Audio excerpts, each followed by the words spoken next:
And like we've been saving money and all of that, and when we first get down there, we're gonna have $5,000 just to my name to like get us started, and we already have a place that is gonna be like an apartment already set up from people that we know that are building their apartments and are gonna have them ready. So it's gonna be like apartments that no one's lived in and all of that, and like it's gonna be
Right.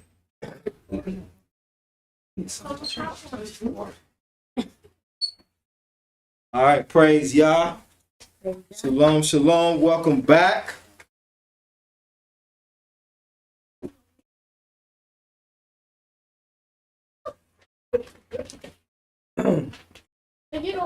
Welcome back to the second portion of today's Sabbath services. I want to say that it's an honor and a privilege to be able to speak and to praise and to honor the Almighty on this holy day. Also, too, the sisters in this place looking very beautiful.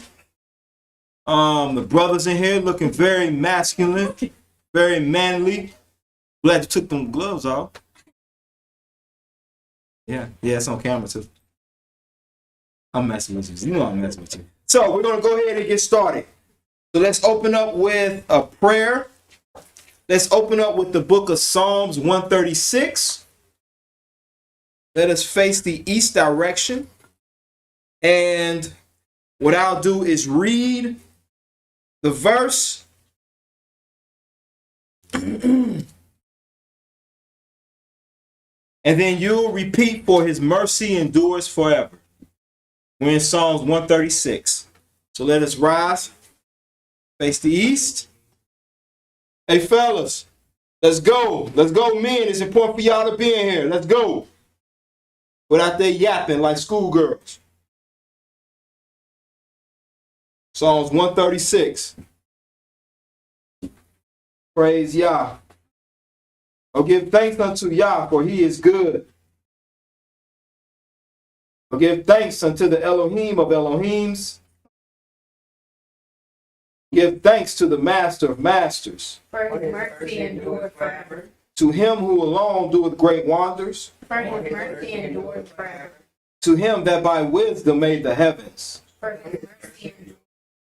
To him that stretched out the earth above the waters. For his mercy endureth forever. To him that made great lights. For his mercy endureth forever. The sun to rule by day. For his mercy endureth forever. The moon and stars to rule by night. For his mercy endureth forever. To him that smote Egypt in their firstborn. For his mercy endureth forever. And brought out Israel from among them. For his mercy endureth forever. With a strong hand and with a stretched out arm. For his mercy endureth forever. To him which divided the Red Sea into parts. For his mercy endureth forever. And made Israel to pass through the midst of it. For his mercy endureth forever. But overthrew Pharaoh and his hosts in the Red Sea. For his mercy endureth forever. To him which led his people through the wilderness. For his mercy endureth forever. To him which smote great kings. For his mercy endureth forever. Slew famous kings. For his mercy endureth forever. Sihon, king of the Amorites. For his mercy endureth forever. And Og, the king of Bashan. For his mercy endureth forever. And gave their land for an heritage. For his mercy endureth forever. Even a heritage unto Israel his servant. For his, Who remembered us in our low estate. for his mercy endureth forever. And hath redeemed us from our enemies. For his mercy endureth forever. Who giveth food to our flesh. For his mercy endureth forever. Oh, give thanks unto the Elohim of heaven. For his mercy endureth forever. Hallelujah. Praise Yah. All right, what we're going to do now is turn to the book of Exodus 20. I'm going to have Elijah come up here and read the commandments.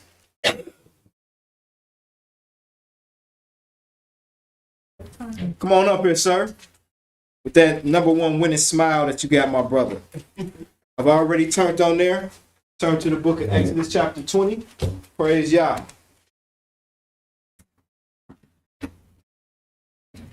Exodus chapter 20. And Yahweh spake all these words, saying, I am Yahweh, thy Elohim, which have brought thee out of the land of Egypt, out of the house of bondage. I shall have no other deities before him. I shall not have no other deities before him. I shall not make unto thee any graven image, or any likeness of anything that is in heaven above, or that is in the earth beneath, or that is in the water under the earth. I shall not bow down myself to them, nor serve them. For Yahweh, my Elohim, is a jealous Elohim, visiting the iniquity of the fathers upon the children, unto the third and fourth generation of them that hate him, and showing mercy unto thousands of them that love him and keep his commandments. I shall not take the name of Yahweh, thy Elohim, in vain, for Yahweh will not hold him guiltless that taketh his name in vain. Remember the Sabbath day. I shall remember the Sabbath day, to keep it holy. 6 days shall I labor and do all my work. But the seventh day is the Sabbath of Yahweh, my Elohim. In it I shall not do any work, I, nor my son, nor my daughter, my manservant, nor my maidservant, nor my cattle, nor the stranger that is within my gates. For in 6 days Yahweh made heaven and earth, the sea, and all that in them is, and rested the seventh day. Wherefore Yahweh blessed the Sabbath day and hallowed it. I shall always honor my father and my mother, that my days can be long upon the land which Yahweh, my Elohim, giveth me. I shall not murder. I shall not commit adultery. I shall not steal. I shall not bear false witness against my neighbor. I shall not covet my neighbor's house.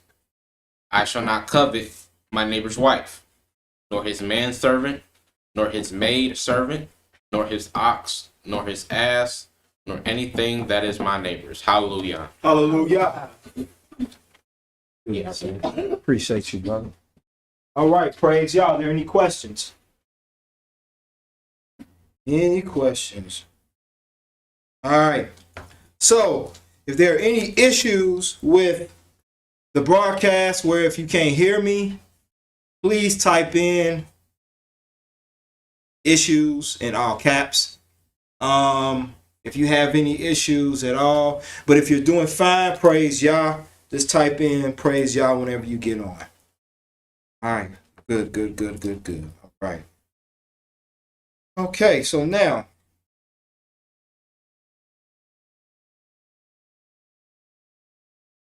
my brother Elijah had called me last night and brought out a point. I'm gonna let him explain it to the congregation, and we're gonna do a quick discussion about it. Go ahead, man. Can we come up or no? No, you can talk about it right there. Okay, so I just figured out that Noah was white as snow. White as snow. Wait, let me finish. I'm about to explain it. And this one white dude said that the book of Enoch was a fraud because that Noah was white as snow. But what he doesn't realize is that he doesn't understand that scripture. If you look closely to the scripture, it said he had hair that was white like wool, meaning he had hair that was like wool. So Noah is considered an albino. A black man that looks like a white person, or a black person that has white skin with black features. And there are people out there that black and that looks white. Like, for example, my nephew, he's like her skin complexion, but he's still black and he got tan hair like a white person. So that's So that is in the book of Enoch, and it's in chapter 105. And what it talks about is the birth of Noah. How he came out white as snow, his hair white like wool. Now, when reading that, you would think it's saying that he had woolly hair, but it's not reading that way. I had to look at that. What that is saying is this is saying that Noah was a white boy. That's exactly what it's saying. It's saying his hair was white like sheep's wool. Not that the texture was, but the color. So he came out a white boy with white hair. Then, when you read further down, it comes across, because I've heard that too about him being albino. You understand? It says that that he was white, snow, and that his hair was long. He had long white hair. So it's letting us know that he was a white boy with long white hair, because I was talking about him being red as well.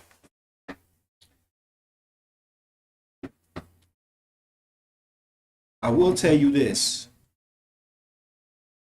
that when it comes to certain books, like the Book of Enoch, a lot of those books have been misinterpreted just like the Bible has been. But what I will say is that as you read that chapter, as you read into that chapter, and I want everybody to go into the Book of Enoch, and I'll read it too. So this time here, and I know a lot of Israelites kind of don't feel comfortable coming reading out a book like Book of Enoch, Book of YAH, things of those books, things of those nature. They feel like there's no truth in those books. So I get it, but I'm reading it for the sake of my brother Elijah. He brought out a point, so I'm gonna read it, and this is where they get it from.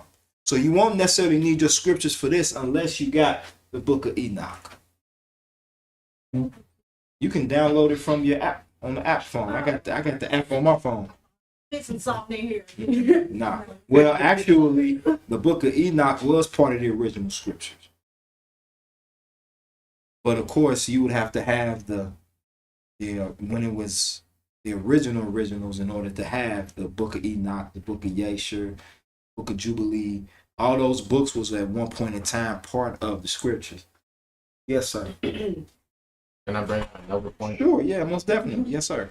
But then that's why I'm saying I would say that he has to be an albino, because if millions of people were destroyed off the earth and no family was white, then how did black people get on earth? Because I never seen where a white family ever had a black baby. It's not there. So they would have to be black.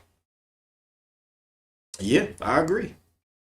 I think that people are just misinterpreting that scripture. And yeah, when you brought that point out, I totally agree with you.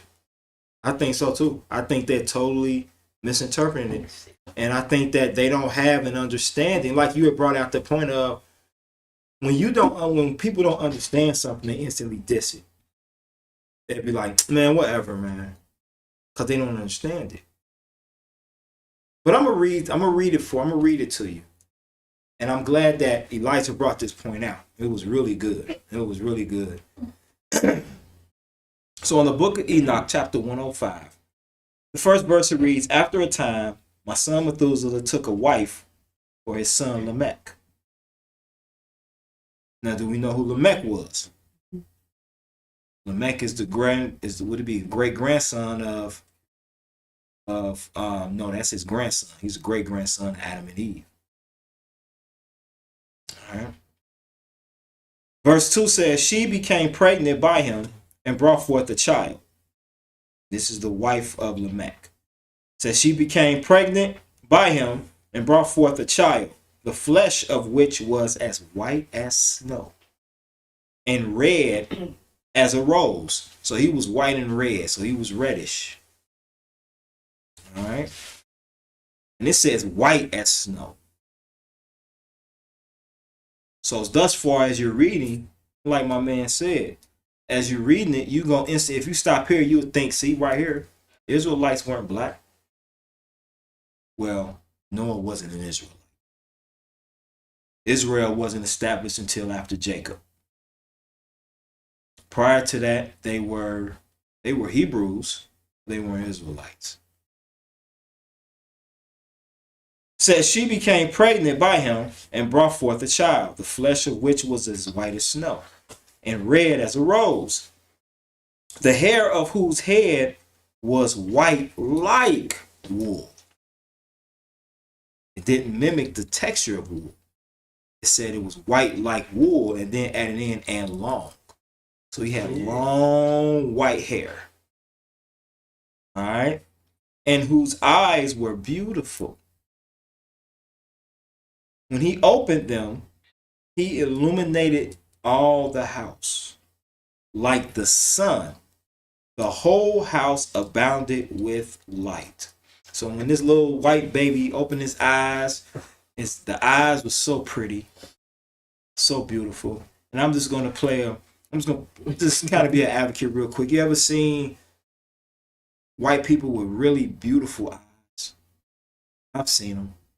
I mean, I've seen some, like I've got little preschoolers, beautiful, beautiful eyes, the color of ocean water, like that deep, deep blue. And then some of them have really dark eyelashes and it just illuminates. You're like, wow, so you have some very pretty eyes, like emerald color, jewels.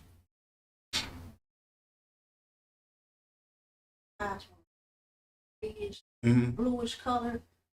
But older it started to fade out. And his dad's eyes were like got those big blue, grayish colors. They just mix. That's what got you. That's what got you.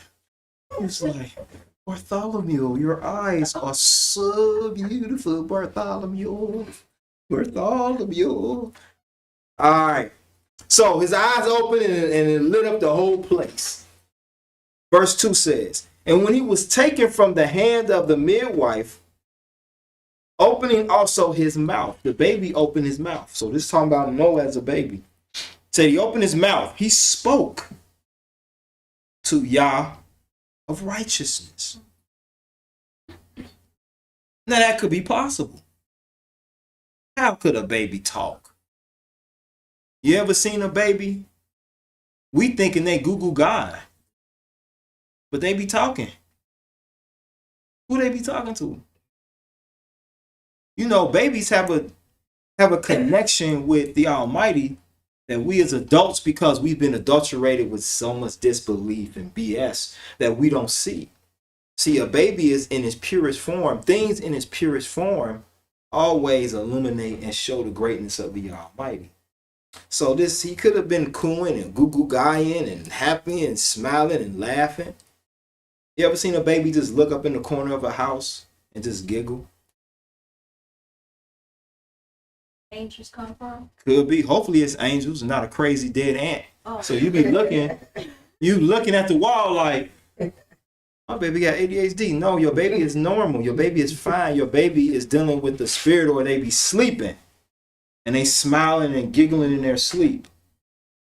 Man, that's real. The Almighty be talking. Man, these angelic beings be talking to these babies, man.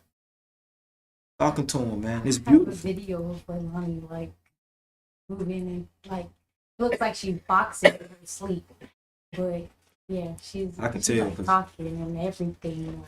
Like, oof. So she was fighting the angels then. I don't know. She was like, I don't want to be a good baby. I want to get up on mommy's nerves. It's like, nah. Yeah. But she said, yeah. She was like, why you laughing, brother? Like, hell.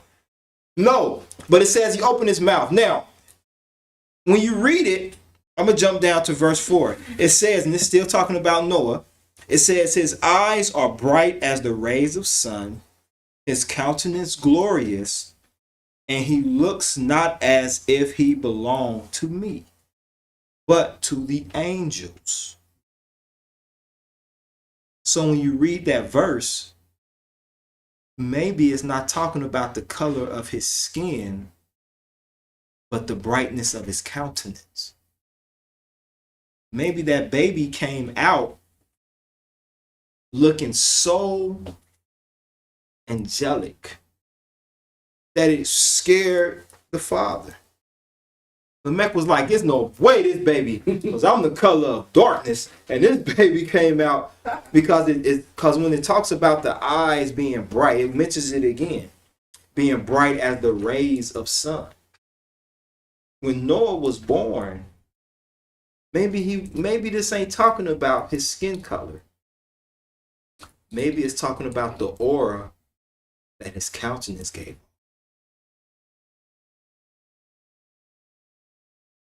How many of us seen a woman that's pregnant? Hell, Hannah.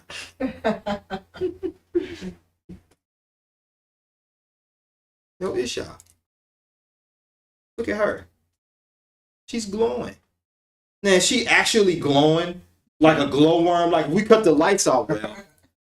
Like, whoa, it ain't dark in here no more. No, but she's glowing. There's an aura that comes off of a pregnant woman. It glistens. That could be this. Because I thought about that too last night. Like, man, maybe that's not talking about skin color.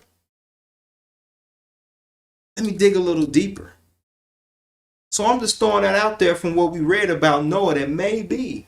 Because if you know, because when you follow the history of Noah, out of all the people on the earth at that time, you mean to tell me that it was just Noah and his sons, their wives, his wife, that made it? You mean to tell what? Think about, y'all chose Noah to create a boat that would survive the YAH storm. We ain't talking about the sideways rain that we get sometimes, or a little storm we get where it might get a little flood. I remember some years ago up here on Reading Road, the streets were flooded. Like you was driving through and the water was coming up like you was going through the ocean.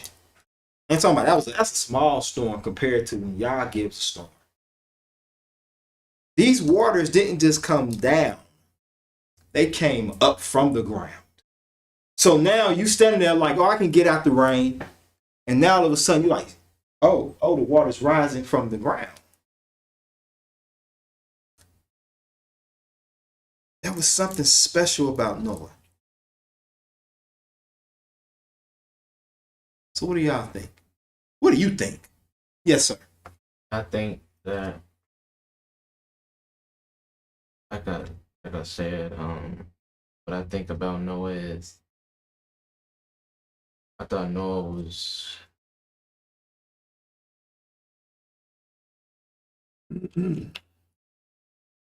oh well. It just when I looked at that scripture and found out that black people can look like white people, it make me look at white people a whole lot different, because it could be just white people walking around here and don't know that they're black. It made me look at white people a lot different, and it made. I agree with you. Like I'll tell like that person look white, but then I'll be getting a thought in my head like, is he white? Can agree. Because there's lot of look, oh my bad. No, go ahead, man. See, little details matter a lot. Because it just takes one little detail and it could change your whole thinking. It could lead to big things. While everybody's looking at the big clues, they're not looking at the little clues, and the little clues will lead to solve the case. To solve the case. And we get caught up in the smoke screen. As opposed to, like you said, the little pieces of evidence that shows that reveals the truth. That's a good point, brother. That's a good point. Because, like I said, the movie Imitation of Life. That was a girl who was born, her mama was the color of your t-shirt. She was a mammy. No disrespect, but she was. She was dark. She came out to the point where the white community couldn't even tell her apart until they found out who her mother was. And then I think a while ago, I think it was last week, I shared a story where this man's wife had a black baby. His wife was white, but had a black baby. And he was like, ain't no way that came out of me.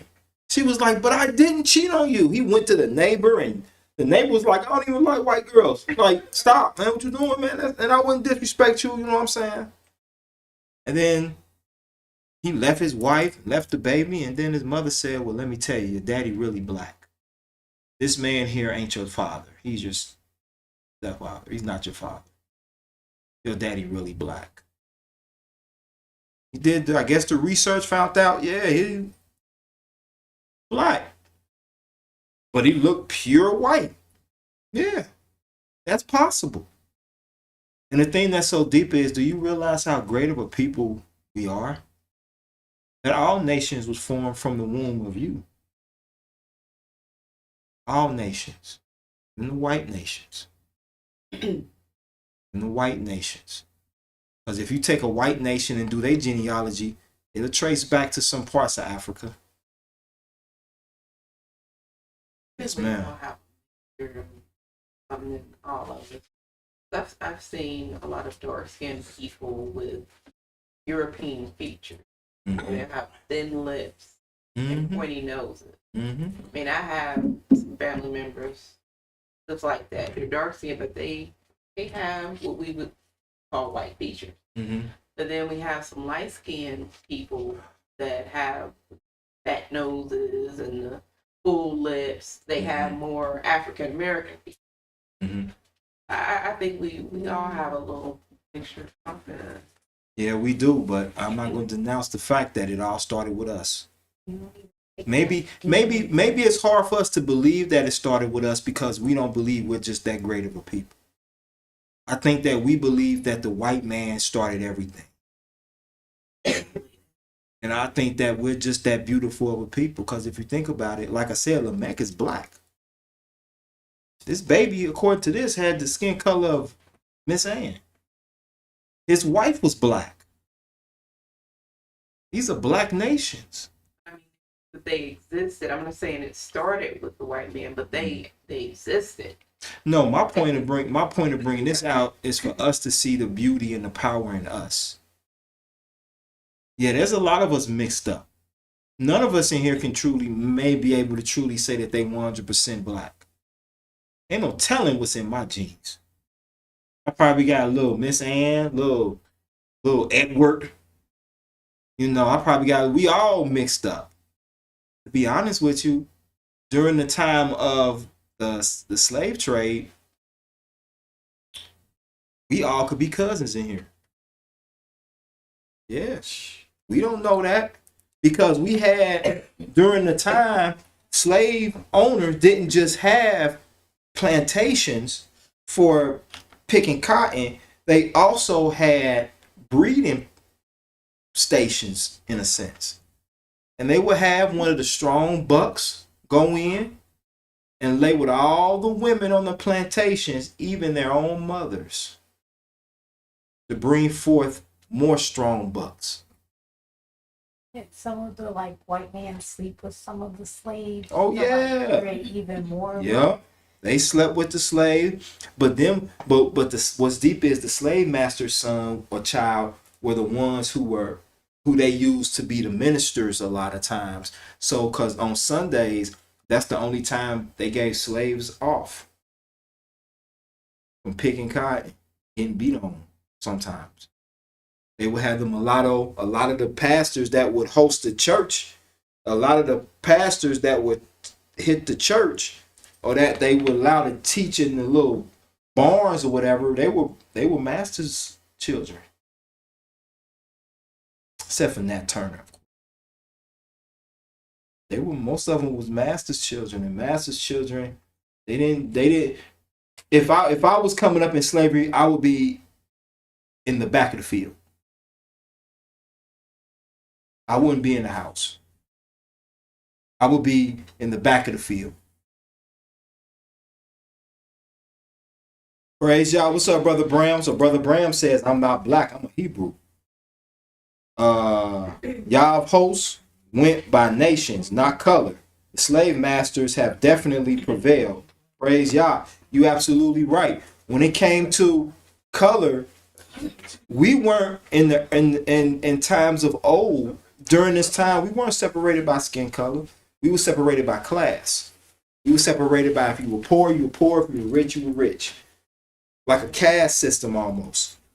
And a caste system is something they said started in India. And what the caste system is saying, say for example, you rich and I'm poor. Well, let's say one day I get an inheritance and I'm rich. When you part of the caste system, you born rich, you born rich, you die rich. You born poor, you die poor. Ain't no coming up. You know what I'm saying? And that's how that caste system is set up to keep the races where they are. You understand? So,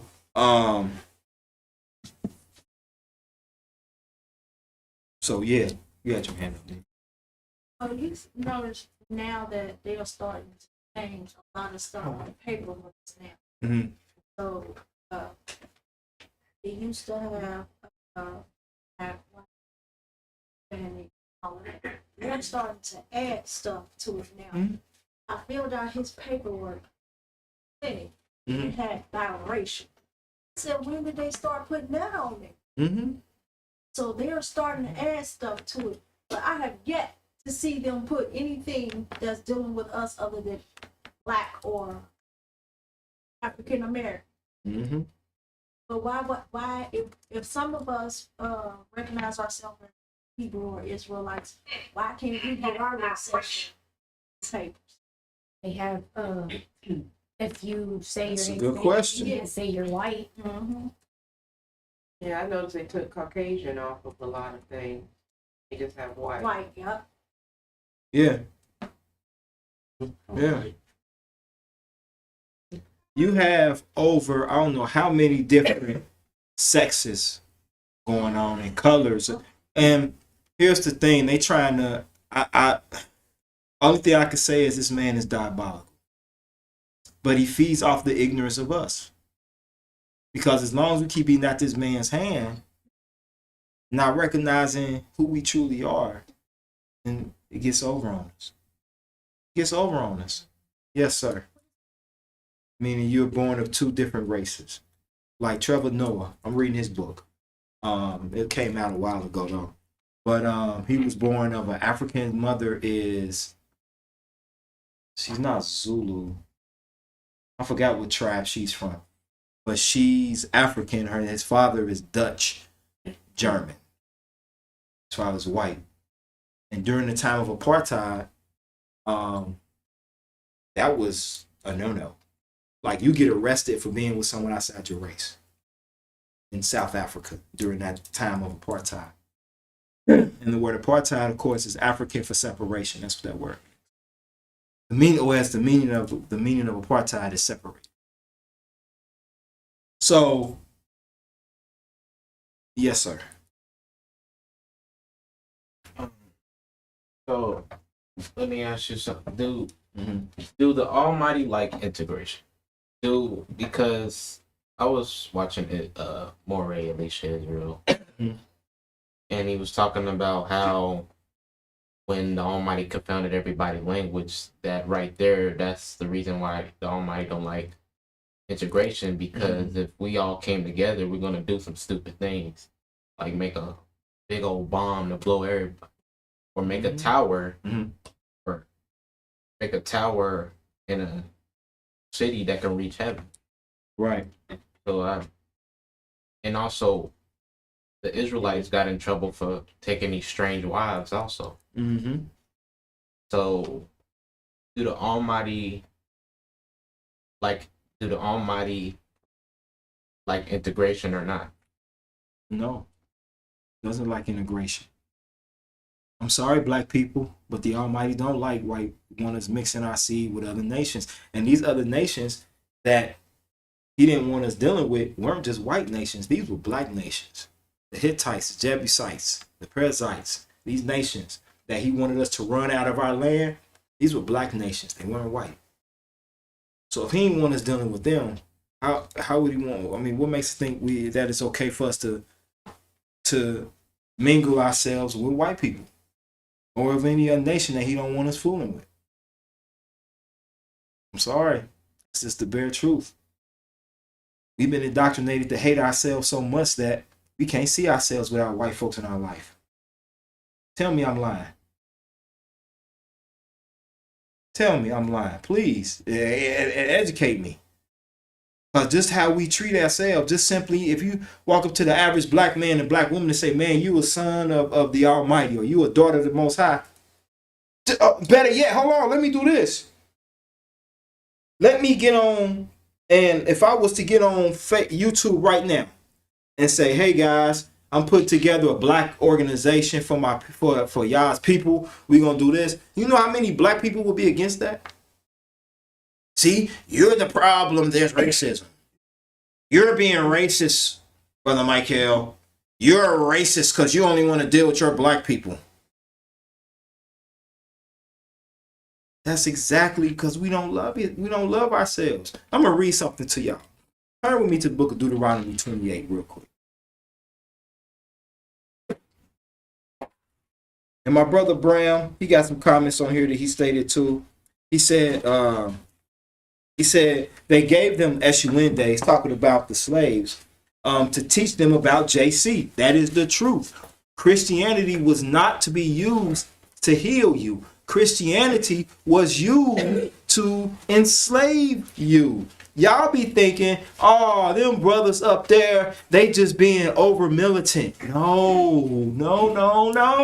What in the New Testament gives you strength to encourage you? Why? Here's the thing.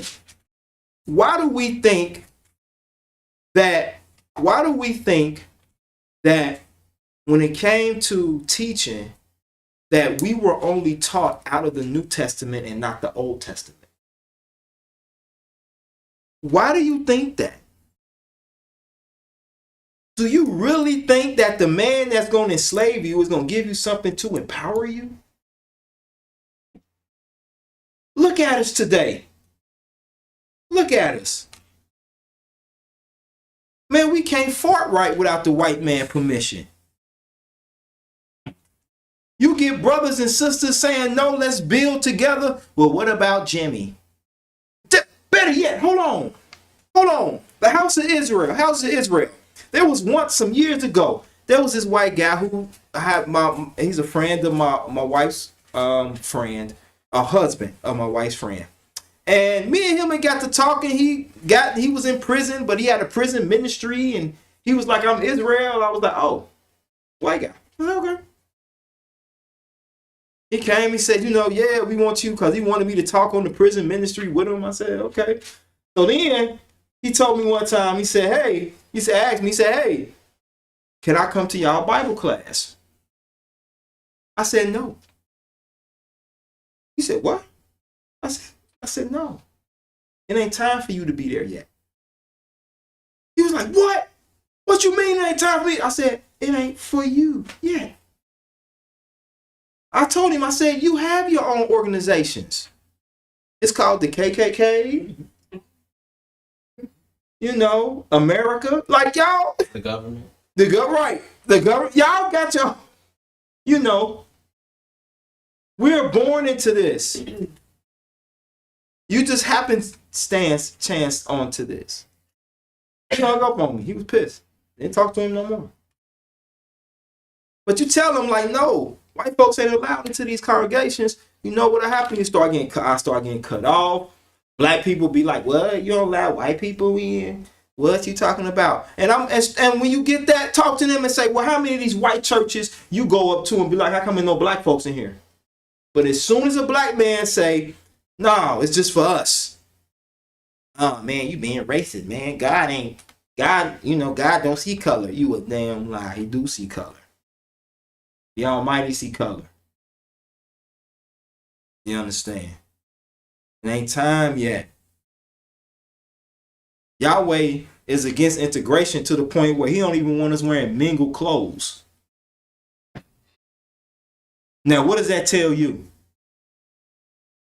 He be like, your garment should be 100%. Whatever the material, 100%. Don't mingle your seeds in the sense of where you're mingling your seed with an apple and an orange. You getting I don't know what type of monstrosity fruit. He said, don't even sow your land with two types of. He don't even want us using two different animals to sow out to do anything with. Like, don't sow your seed with like a bull and an ass at the same time, cause one gonna move faster and one gonna move slower than the next one. Yes, ma'am. We had your hand. I'm sorry. I was gonna say, going back to Mm-hmm. he was watching a video this morning that had mentioned Matthew 10 about talking about what Jesus Christ was actually here for. And I don't remember the scripture exactly or the verses, but it literally tells you that he's not here to save anybody, but to like make Let's go there. the I know exactly where it's at. against the 14. fathers. Yeah, turn there. Let's turn to Matthew real quick. Chapter 10. No. Have to put a parental guidance on when we go to the New Testament, like if your skin itches. My back is hurt. It's like she's in my rib, but in my back rib. Hey, baby, I'm gonna need you to chill out. Let your mama let up on your mommy. That's going to be Matthew 10, and we're going to start at the 34th verse.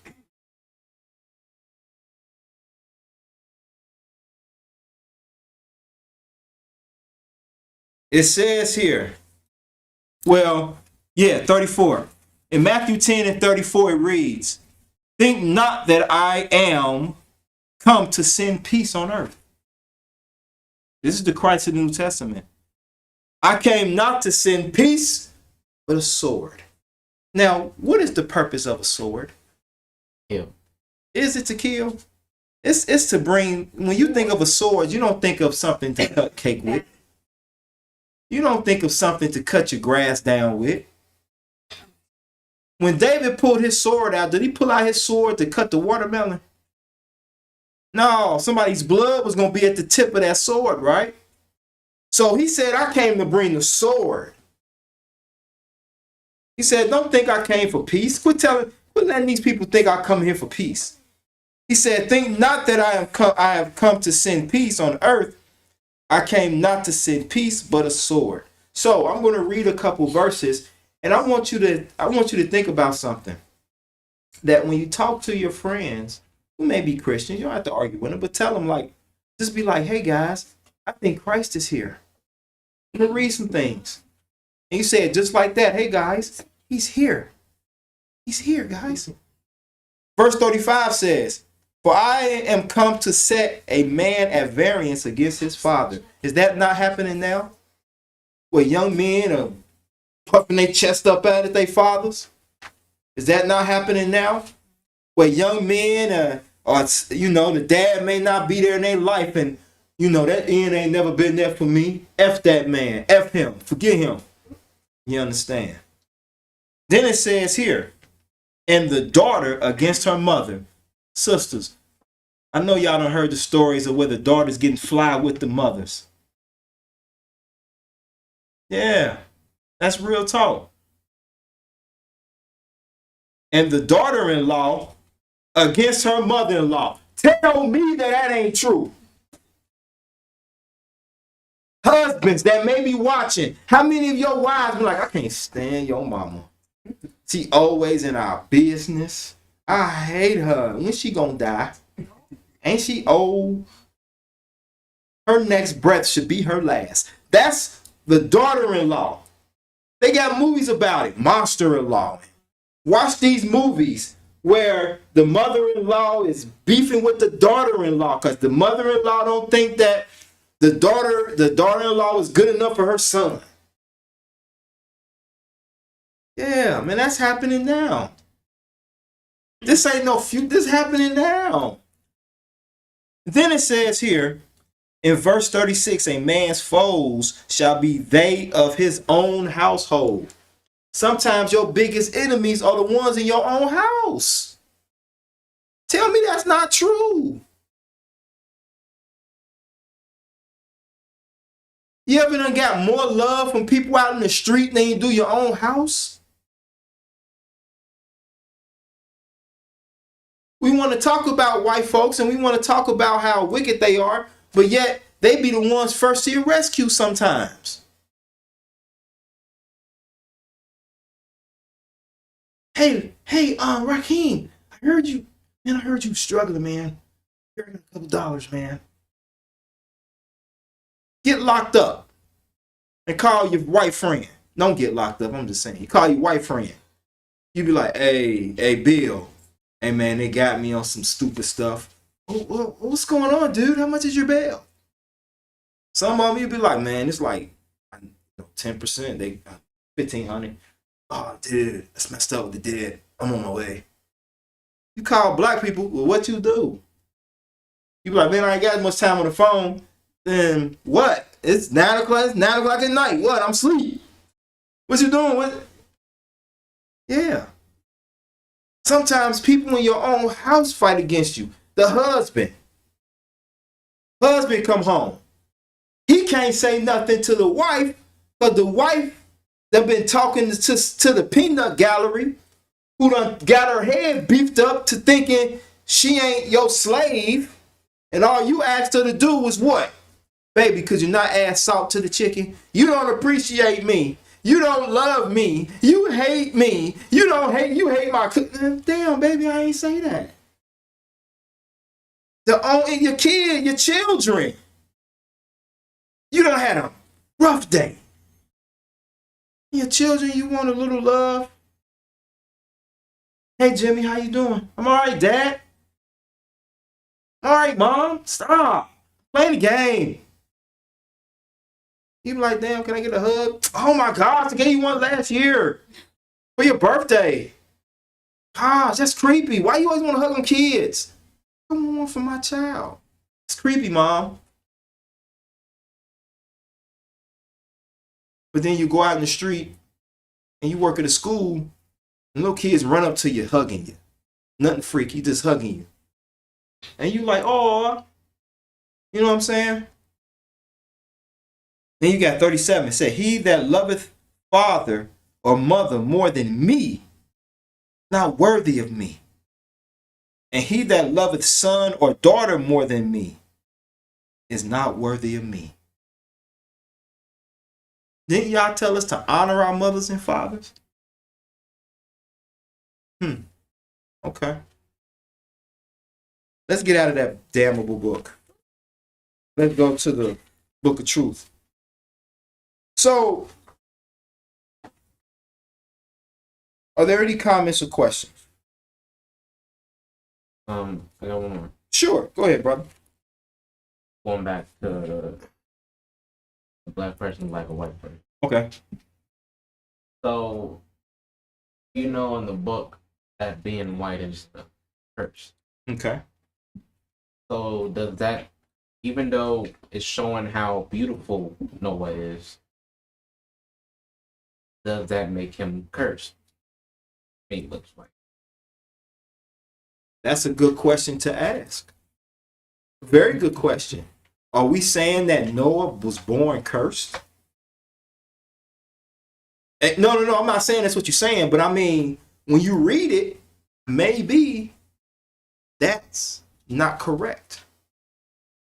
Maybe that's the interpretation of the author.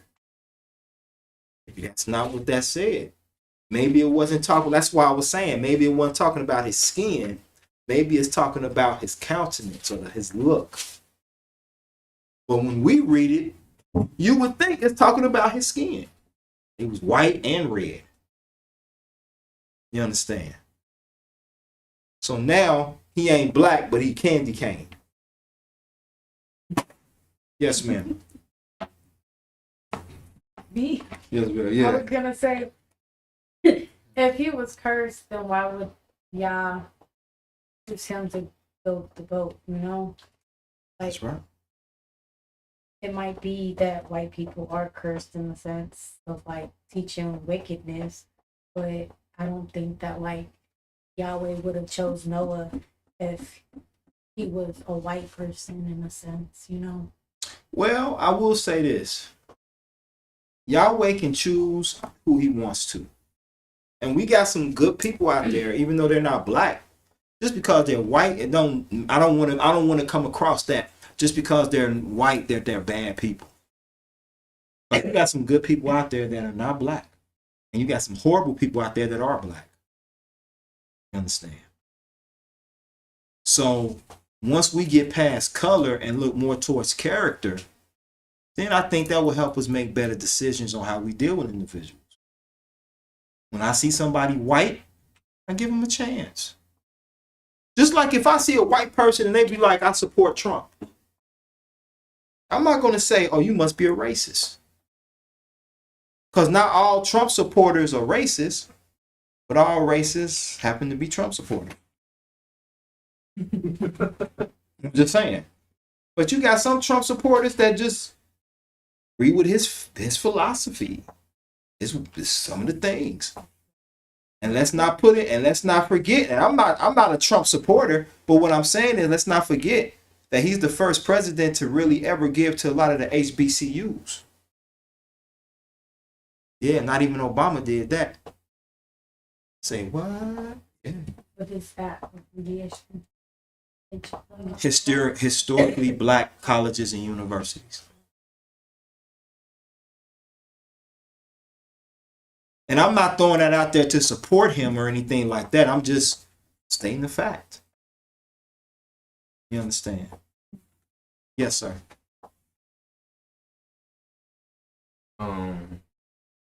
And then I'm gonna take your point, then we're gonna move on. Yeah, never mind. No, go ahead. You can be the last thought for that. Go ahead, man. I was saying, when people say that Trump is racist or something, I'll be like, I don't really know that person to call him racist. I don't know the person like that. I got to get to know the person. And if I see some stuff that's not right, then yeah. Trump, I don't know. he may not be a racist. Yeah, he's done some racist things. I've heard, oh, my bad. But he's an opportunist. When he first came into politics, he was Democrat. And then he switched parties. He's a phony fraud and a buffoon, like Mitt Romney said. Yeah, Mitt Romney. Yeah. That's another funny guy. All right. So very good. So now let's get into the second portion here. Let's get into some other things. Need to get a wider thing. Right. All right, now, in dealing with we talked about being let me see. I got some scriptures up here. What is this dealing with? Oh, perfect. All right, so now let's deal with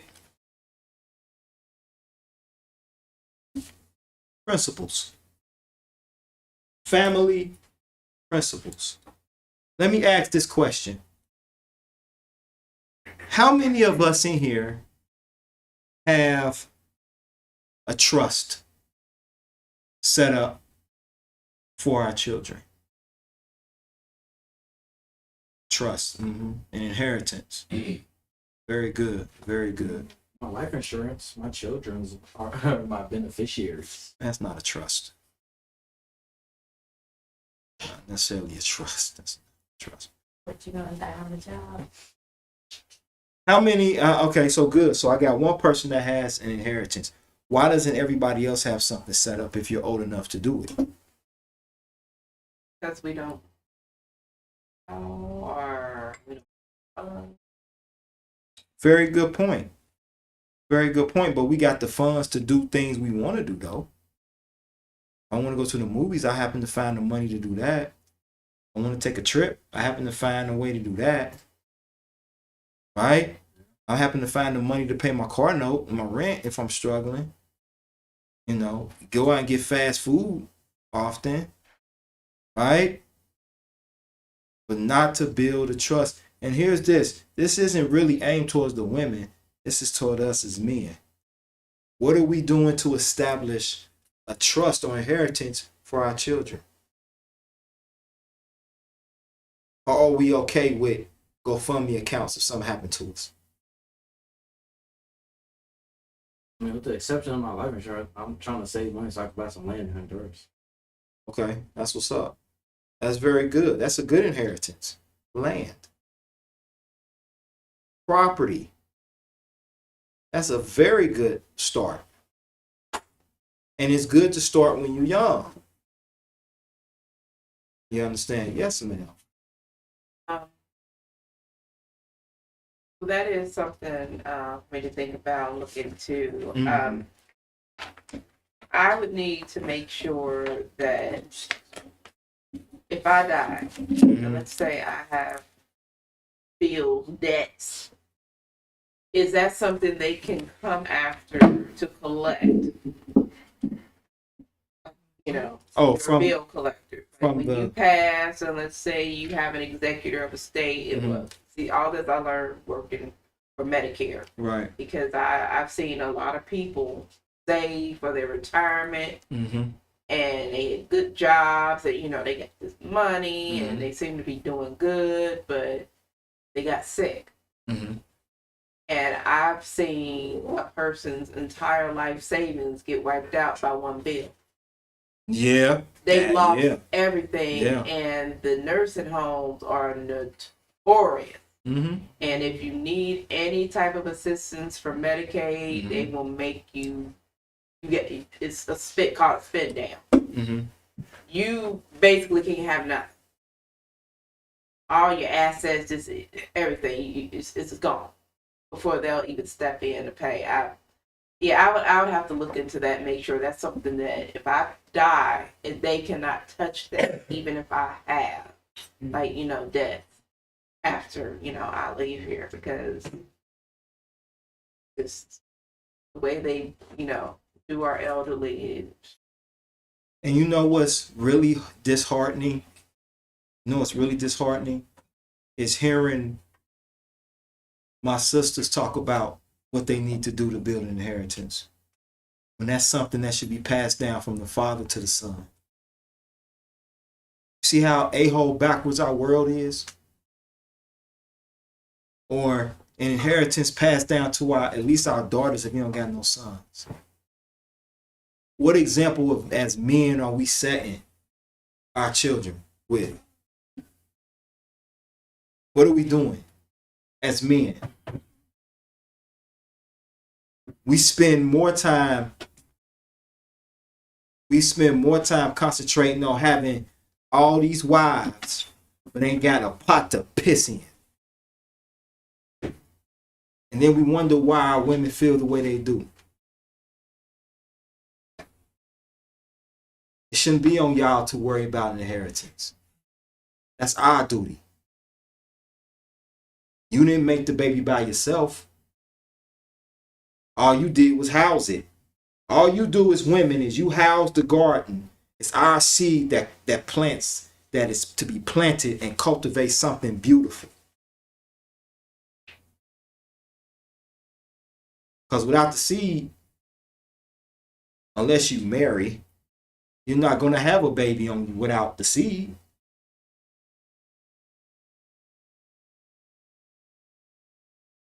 So it's up to us as men to begin growing that.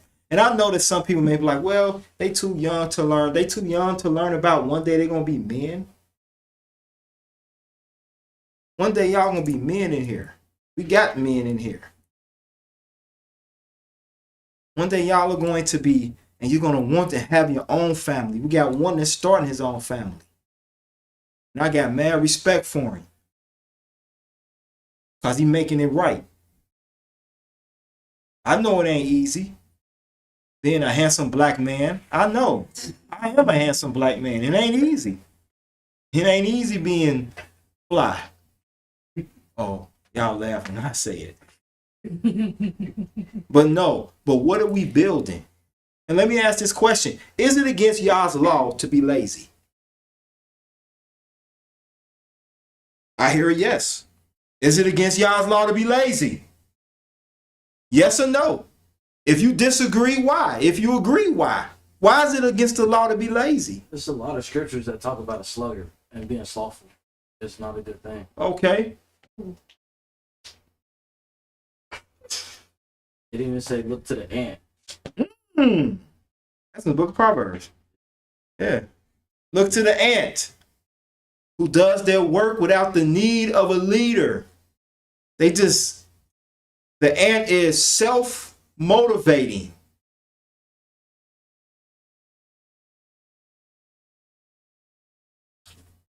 Self-motivating. Here's the thing. You on the path of setting up something. You got some people that don't want to set up nothing and expect. I know sometimes people be like, oh, come on, brother, don't be doing this, don't say that about the men, don't do that. But I'm tired of hearing y'all women complain about ain't no good damn men, and then when you get one and then when one up here putting they foot down on them, y'all want to, that's too much, stop, you're hurting his feelings, stop, you're gonna make him cry. No, it's men.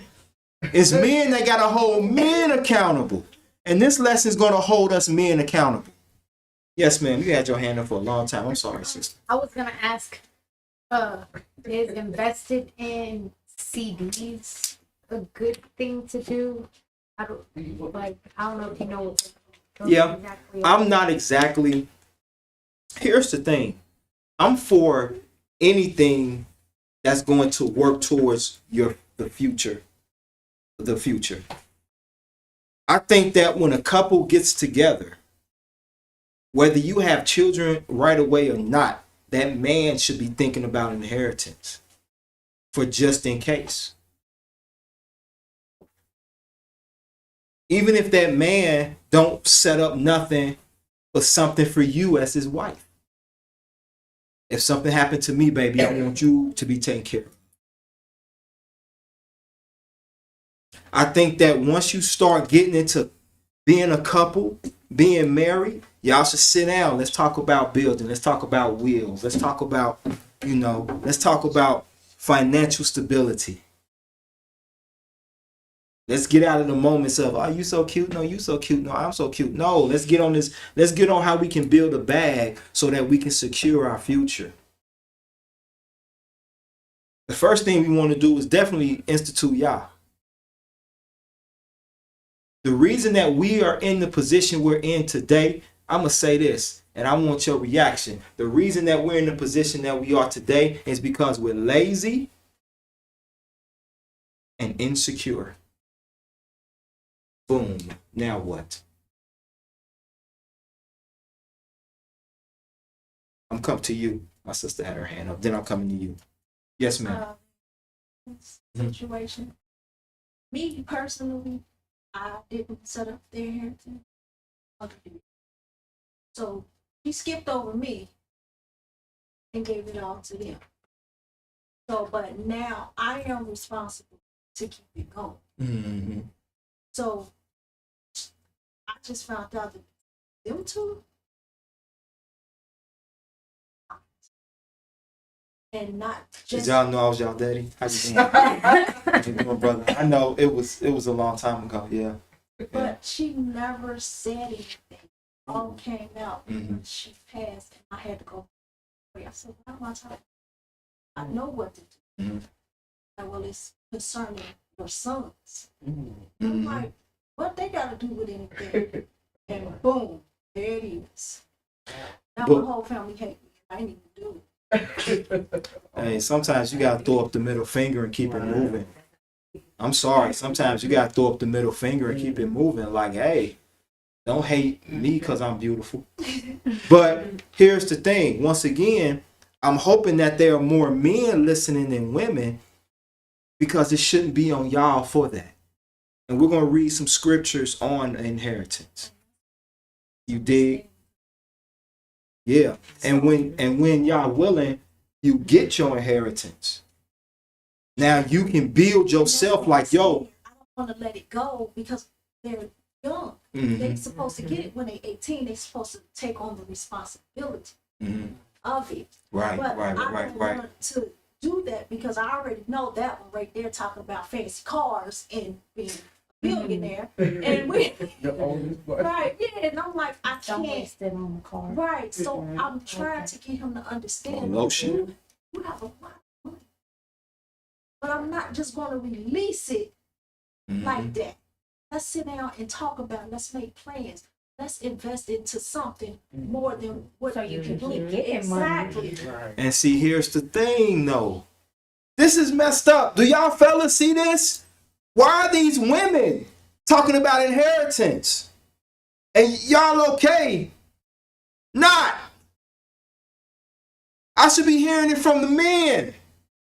Now, that's not misogynistic, but that's holding us accountable. See, men? Now do y'all see why women don't want to be so-called subservient to us as men? We ain't gave them nothing. I'm sorry. We ain't gave you nothing. Everything falls on the lap of the woman, even in a marriage. In some marriages, not all. So, boom, she takes care of it. You know what? Like I said, chopping block. I'm putting myself in the chopping block. When it comes to certain things, in my marriage, babe, I know what you need. Okay. And she deals with that. But we had a conversation. I said, no, I gotta stop that. No, man. You don't let everything fall in the lap of your wife. Okay, you may be bringing in the money, but you still got to be part of the house. That's your house. That's your house. You're only going to be looked at what you produce. You want to be the leader? You want to be the man? Then take the position as a man. And mothers, I know it's hard. Society isn't easy. I get it. I understand it. Me and my brother were raised by a single black woman. But there's a moment when you got to take the breast out the mouth and let them find the milk on their own. They gonna stumble. They gonna fall. They gonna slide even. But at least those scrapes will allow them to build some character. Right now, it's boys growing up with no character. But then women want to sit back and be like, I'm tired of whiny men. And stop raising them to be whiny. Right now, what I want the women to realize is that these boys, if you don't let them be men, if you don't let them, and there are things out there to help aid in that. Yeah, when you do that, you're shaking the camera. What you thought, I was looking at the wall? See? Exactly. Case in point.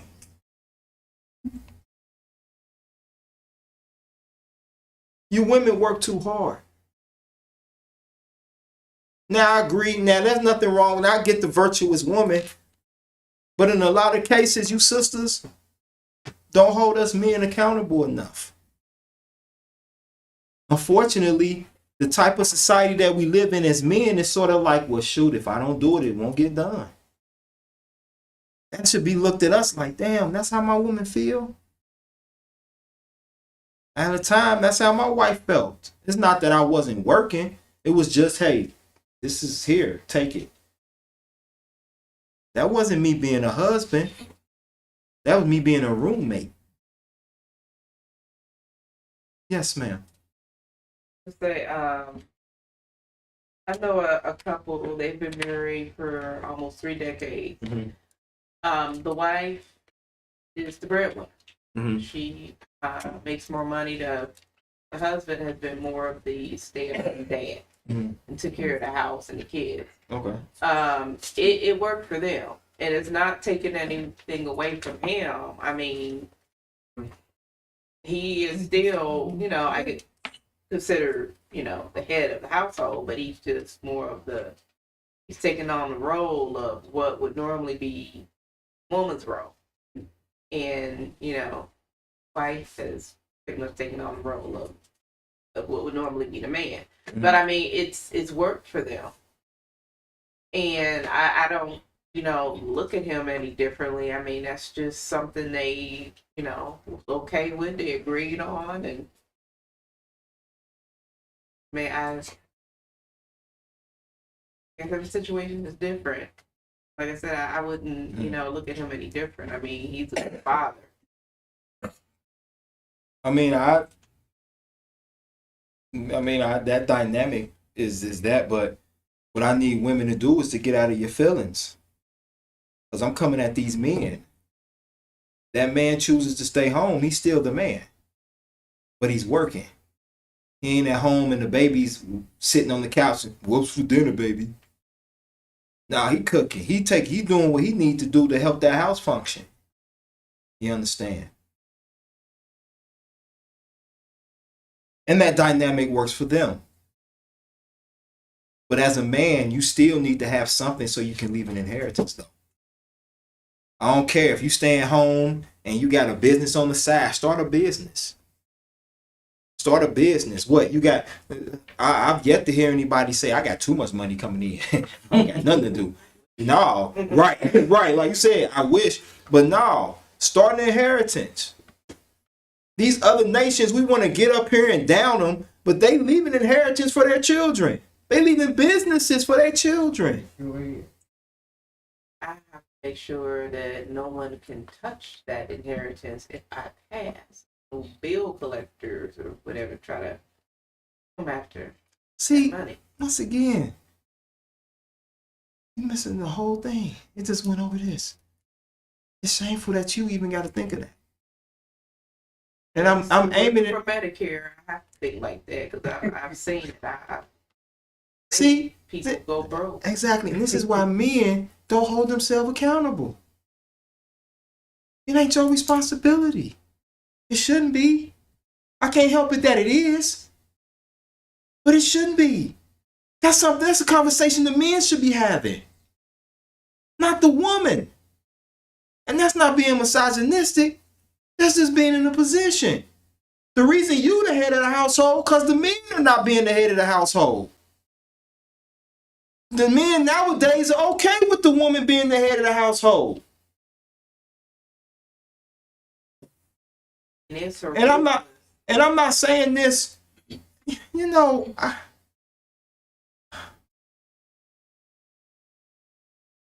we're so destroyed as a people. Look at us.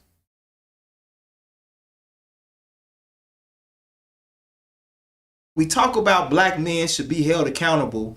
And when there is a black man or a black woman that holds men accountable, there's somebody out there that's against that. What we need to do is stop hating ourselves. What I hope to get out of this lesson, and it may not be, is for us as men to put the mirror to us and to step up so that women like you don't have to worry about leaving an inheritance. The only reason you have to is because, as you stated, you don't have that. It's just you. Unfortunately, that's in most of our households. I'm actually considering, when I say what I say, I'm speaking of the men too that do leave behind an inheritance. Where, like I said, it could be taken away if if he has any debts or anything left, like once he passes. And they've become so ruthless. If you, I think it's 2 years, if you have transferred any assets, like to one of your kids, like within 2 years, they can seize that. They can go after that and take it if it's been done within two years. I think it's still 2 years. They may have changed it, but this man could take anything. You ain't got to be dead for him to take anything. But that don't mean I should stop wanting to build a house with my family, because if something go down, they gonna take it. Excuses. This man can do what he wants to at any given time. Everybody in this room that got a job is an at-will employee. At any given time, they can call you tomorrow and say, we don't need you. They can send me an email or a text. Now, they'll send you an email. Well, due to certain circumstances, Don't have to report back here anymore. But we can't let that keep being a determining factor, a deterrent from us wanting to build. Let's look at a few scriptures here. And I'm going to read, I got a bunch of comments on here. So my beautiful wife, she stated, an educational, she's getting that, she's correcting me about something. An educational legislation bill was passed. It just happened to be that the HBCUs were more in debt than other universities. So he didn't theoretically give to them. He was just paying off. He was paying off their debts without them having to worry about paying it back. So that's kind of like if you give me $5 and say just keep it, did you not give me some money? Okay, enough said. All right, baby, you got to come, baby. I read too. All right. Then my boy Bram says setting up savings accounts real soon and life insurance. I heard that, brother. And then beautiful dark skin. Praise y'all. Good to hear from you, sister.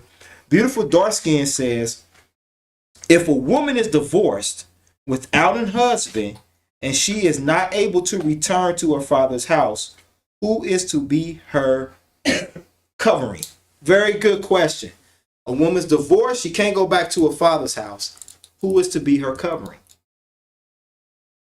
Who's to be her supporter? Who's to carry her? Because a lot of times, if the woman is divorced, she's leaving the man's house. It might have to be her. And Yahweh is always our covering. Yah always covers us. But and unfortunately, I have to say this, but okay, so yes, to be Yah is our covering. And then here's what I'm going to say to you women. Don't just quote Proverbs 31, be Proverbs 31. When you get married, don't just rely on your husband's income, ladies. Don't just be like I'm going to sit back and just reap the benefits and be his trophy wife. No. Ladies, if he says to you, I'm going to work, you stay home and take care of the babies, you may love him. Aww. But that's when you start researching.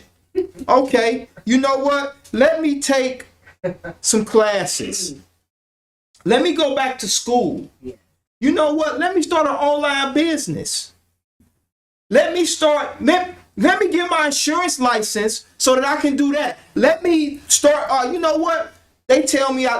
People tell me I cook good. Maybe I start a little catering business on the side. You understand? Don't just be, and that's not taken away. If he come home like, why you working and doing this? Then that's when you dip into your femininity and be like, but honey, because we love a soft voice. Oh my gosh, do we love a soft voice? We love a soft voice. And you say, well, honey, name one household that complains about having too much income. We have children and honey, you work so hard. I know you do. All I want to do, please don't say fun money.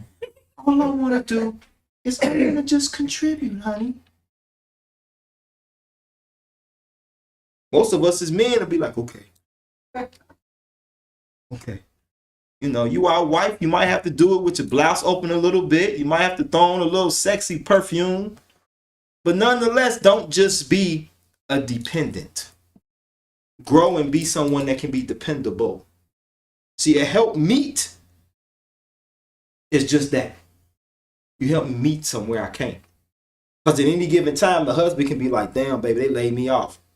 Ain't nothing like, oh, well, that's cool, baby. I got us for 6 months. I got enough saved. You ain't tell me about it. No, I didn't tell you. It's helping us. Why are you fussing about it, baby? This will give you enough time to get off your feet. You want to start your business, honey? I got us for the next few months. So don't just be that wife that just sits there and takes and just be like, and even if he fuss, you tell him up front, like, baby, that ain't what I do. Yeah, I won't go out and look for a job, but I'm going to make one. Because in this house, we deal with productivity.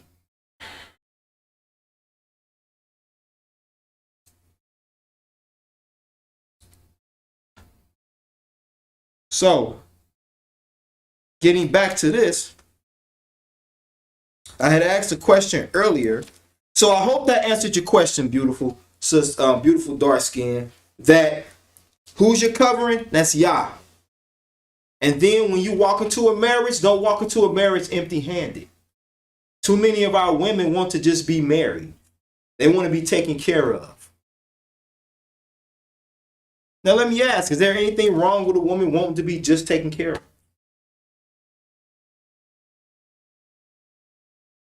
I kind of think it is a little bit, just a little bit. I think that y'all should be loved. I think that women should be, our sisters, not all women, but our sisters should be loved and pampered. Once you get in as my wife, yes. Does that mean we ain't gonna argue? No, it don't. Does that mean I ain't getting there? No, yes, you're gonna get on mine too. But the ideal situation, you stay home. But me, you stay home, you go to school. I don't want you to be barefoot and pregnant. If we're gonna be barefoot, we at our summer home, walking on the beach. That's what I'm talking about. We got a legacy. My wife is starting up her own little thing. And y'all willing to be there, I'm gonna be there to support it. You understand? Yeah. As a woman, you should be out there getting your own. Don't just be dependent on, unfortunately, let me say this. Don't depend on just your husband. When you walk into a marriage, you're walking into it as his helpmeet. Meaning that I can't help you meet nothing if all I'm doing is sitting on my tail changing diapers all day.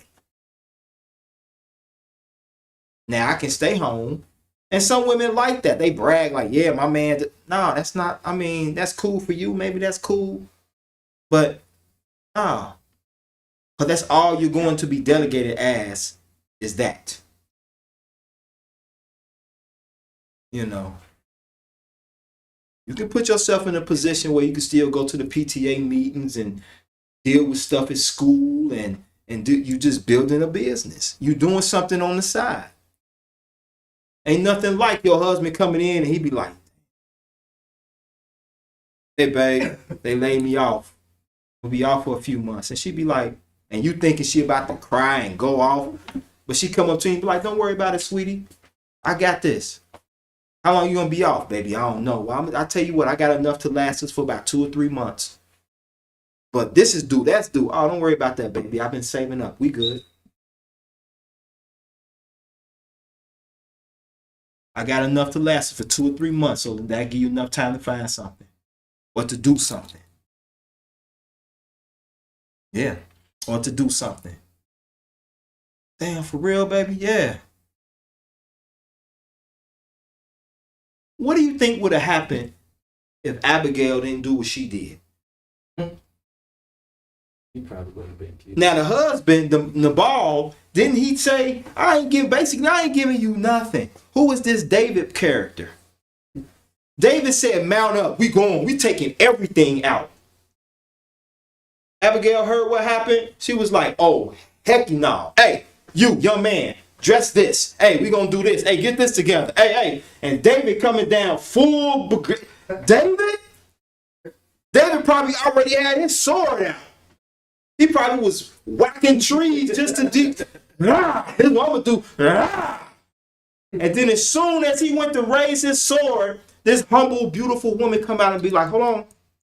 I'm sorry. Here, I want to offer this to you. My husband's a fool. Here, I'm sorry. Pay him no mind. Here, take this. And she was probably sweet and soft. And he was like, thank you. That's all I wanted was something to drink. Who are you? I'm Abigail. Basically, I'm the wife of this fool. But listen, I appreciate everything you've done.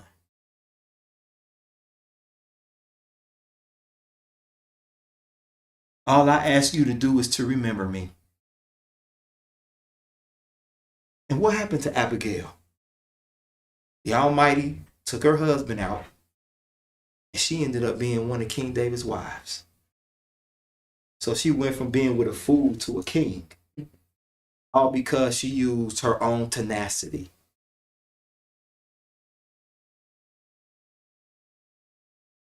So the next time, if you blessed to get a husband, he'd be like, all you gonna do is sit and I'm gonna do all the work. And you say, nope, that ain't what if Abigail.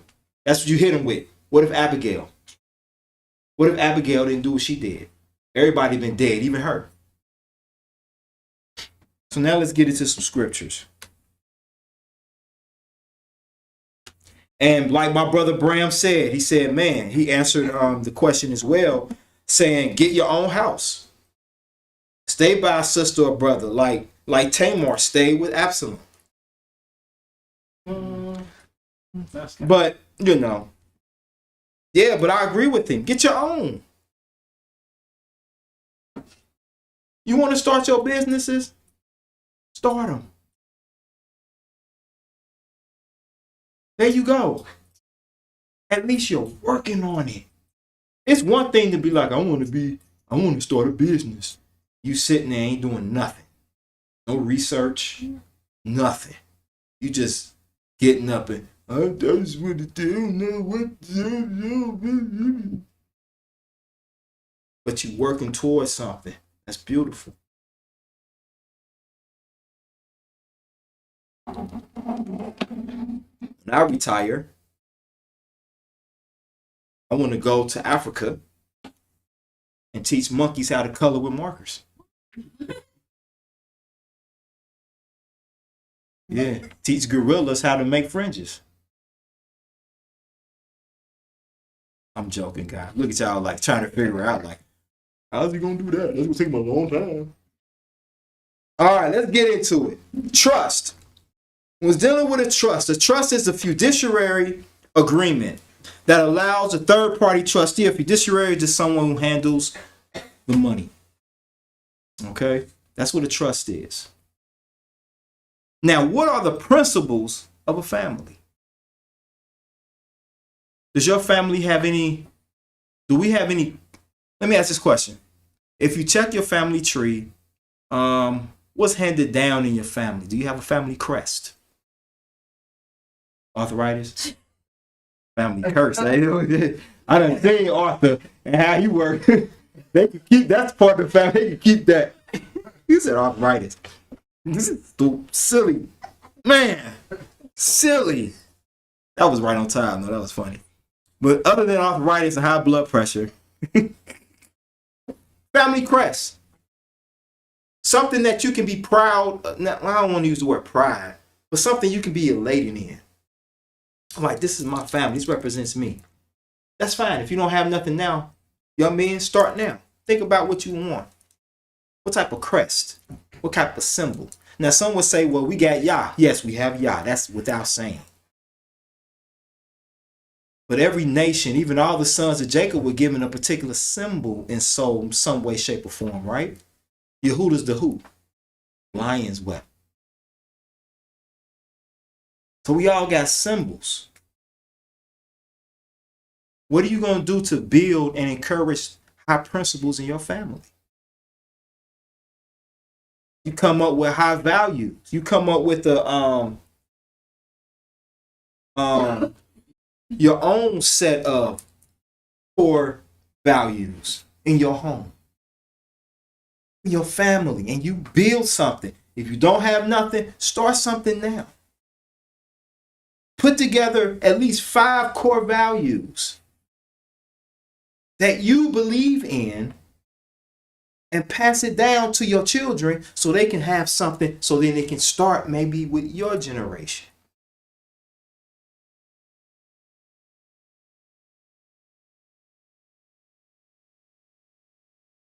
Okay. Let's look at inheritance. Turn with me to the book of Numbers, chapter 27. Let's look at inheritance. Numbers 27. Now we're getting into scriptures. Book of Numbers, chapter 27. And I want you ladies to notice something when we read this.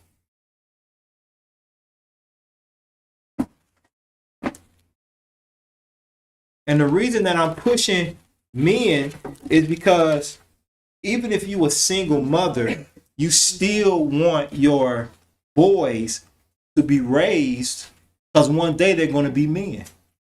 So you still want your boys to be raised in a way. You come here and sit down, Zuri.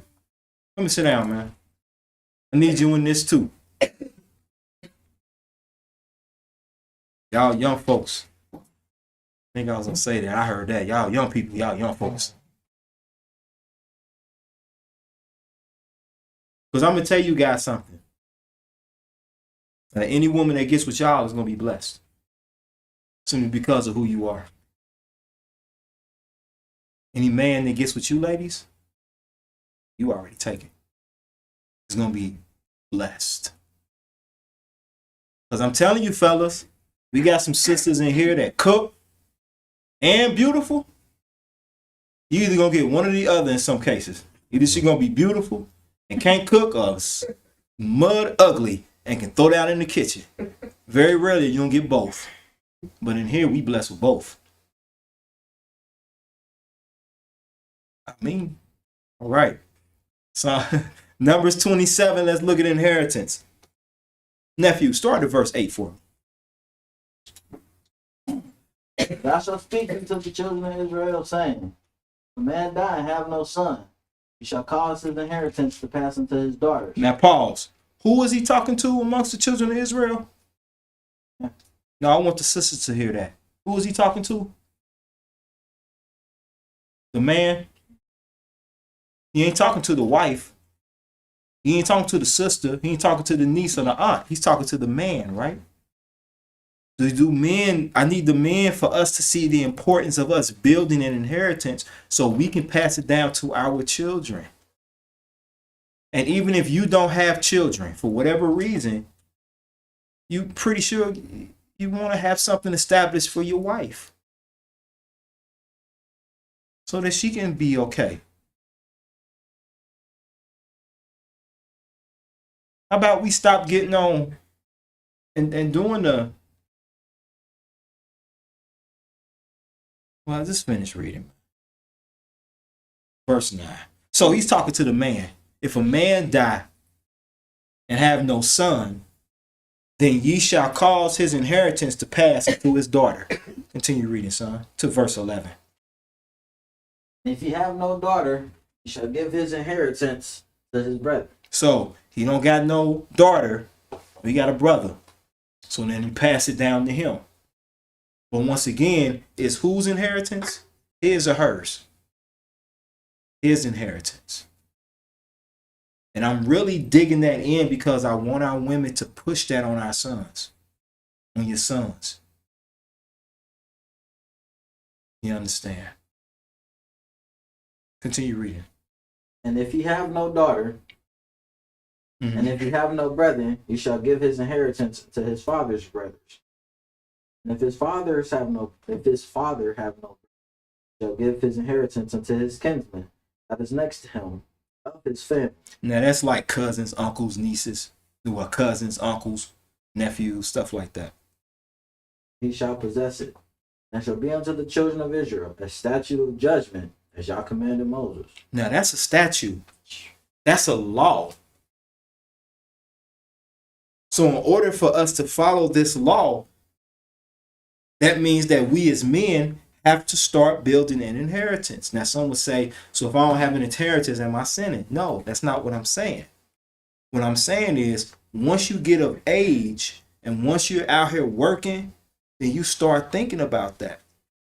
Now I'm not saying you can't have fun within reason. You young. You want to go play games, go study, talk to girls. That's all. That's natural for young men.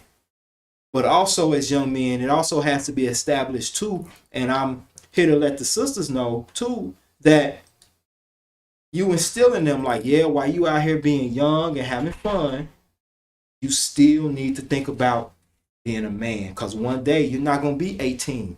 You're not going to be 17 no more. You're going to be 20 in a minute. You're going to be, look at how time is flying.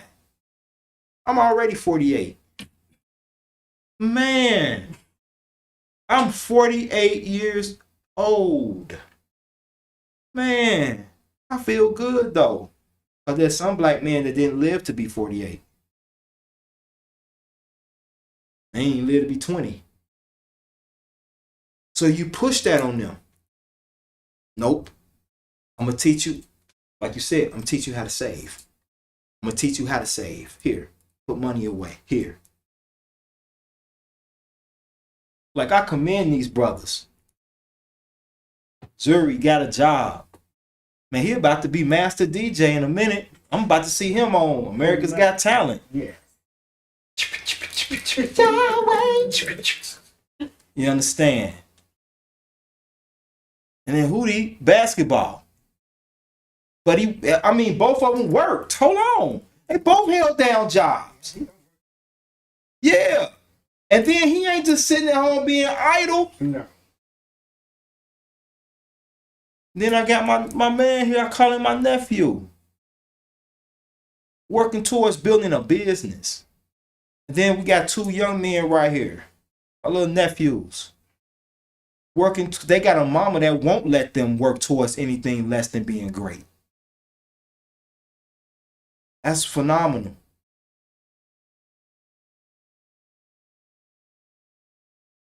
So that's dealing with that. Now let's turn to the book of Proverbs, chapter 13. Before we do that, I want to read this poem that y'all blessed me with. I want to read it before the evening comes. So let me start reading the poem. So turn to Proverbs 13.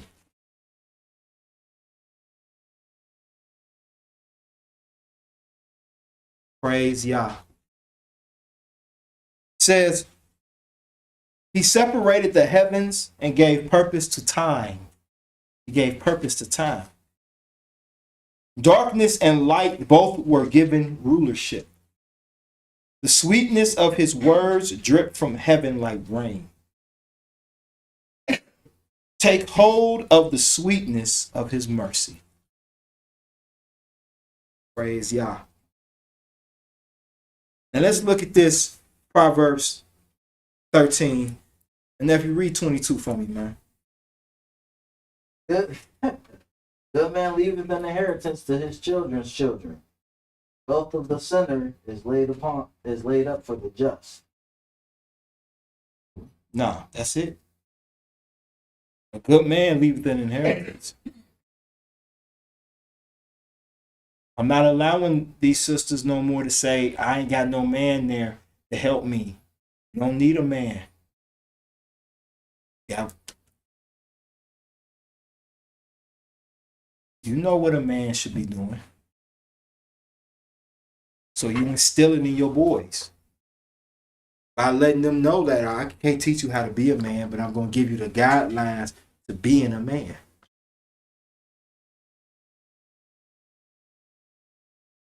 And then if you got uncles, nephews that you feel like you can trust, incorporate them.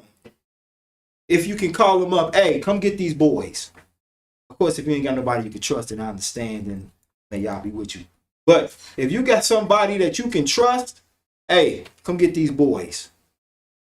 My son in the room, he in the room all day, wearing gloves, using up all my lotion. So I need you to come get him. And I'm sorry, man, I told the secret. I'm messing with it. But I need you to come pick him up. He needs to talk to a man. You understand? And these are people that you can trust. Uncle, come on, boy, let me go out here and show you how to work on cars. Come on, boy, you want to kind of stay away from the one that's like, yeah, I'm going to show you taking around the ladies. No. They'll learn that on their own eventually, but I need him to have some strong male, because it takes a village. It really does take a village to raise a child. And when you look at our ancient people, when you look at in a lot of different tribes, especially African tribes, it was the men that when the boys got of age, they took them with them. They went hunting. They worked the fields, and they were with the men. We get over here in this society, now the boys are with the women. And instead of Joshua being like, he coming in here like, hey, that's Joshua. You be like, man, what's wrong with my nephew? You got women on social media taking pictures of their sons wearing their shoes. Like, look at my boy. Y'all boy rock them heels. He walking in them better than me. Like, you proud of that? What are you making? Because the powers that be are clapping you up like, that's right. No more reproduction. We can't kill them with COVID. We'll kill them with homosexuality.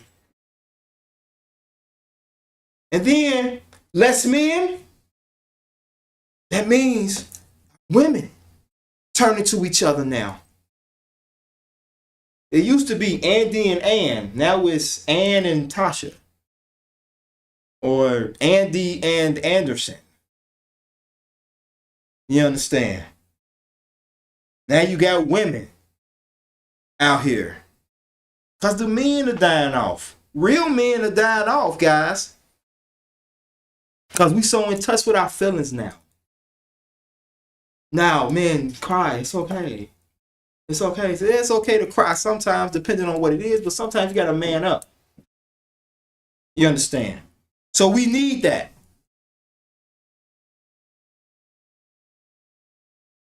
Little piece of change you get, work towards saving it. You get 20, save 5. And build off of that.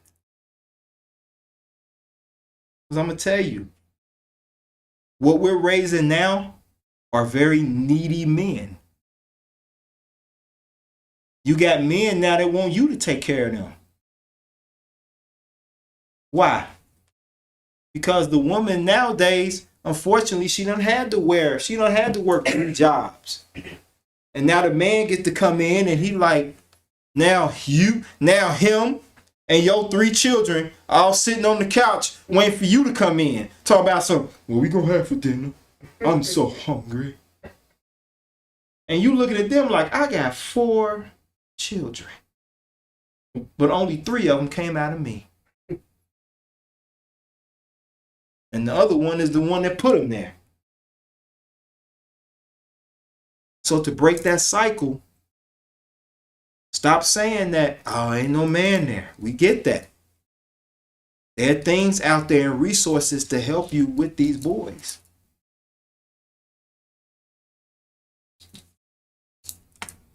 Now let's deal with core values. Core family values. Turn with me to the book of Micah, chapter 6. Micah. Micah. Micah.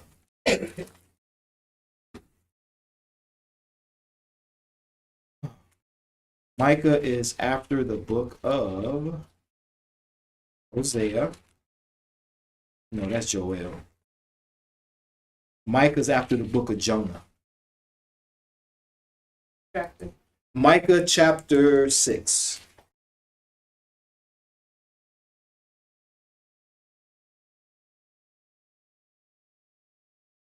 I'm really big on our boys being raised up as men because me and my brother's mom, God bless her soul, did the best that she could.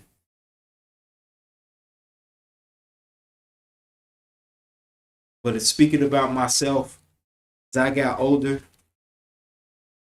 I was one of the biggest crybabies that I could possibly think of.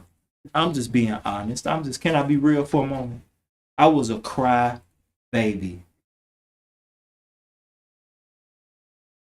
Trying to think about being ambitious? Oh no. I wasn't ambitious. Why? Because I could ask my mama for anything. Mama, can I have this? Mama, can I have some money? I'm grown as heck. Mama, can I have some money? But I'm laying up with this woman, but I'm asking my mama for money. I'm working and I ask my mama for money.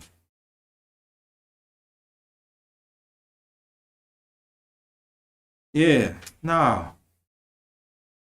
And as a mom, what's she gonna do? Okay, baby, give me 2 days. Call me back this afternoon. Call me back. My mama, she loved giving. She would just give it to me. I got fussed out, it wasn't because I was asking. It was because sometimes she'd be like, why you ain't at, you know. But now she's gone. She gone. So, but I'm in a better position. Praise Yah. But yeah, man. So in the book of Micah chapter 6, let's look at the 8th verse. And let's base our family values. This ain't whether you a single mom or a single dad or it's a mom and dad in the household. Let's establish our family values off of this. It says in Micah 6:8, he hath shewn thee, O man, what is good. And what doeth Yah require of thee, but to do justly, and to love mercy, and to walk humbly with Elohim.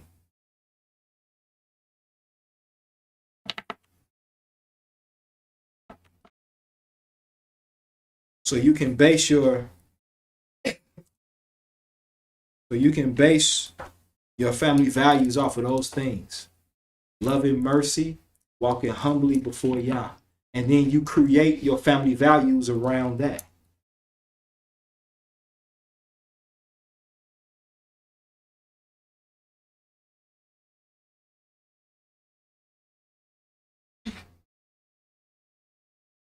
Now what I want us to do is go to the book of 1 Kings.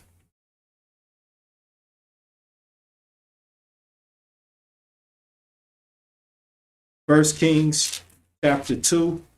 And if you read for me starting at the first verse. 1 Kings chapter 2. And read for me starting at the first verse.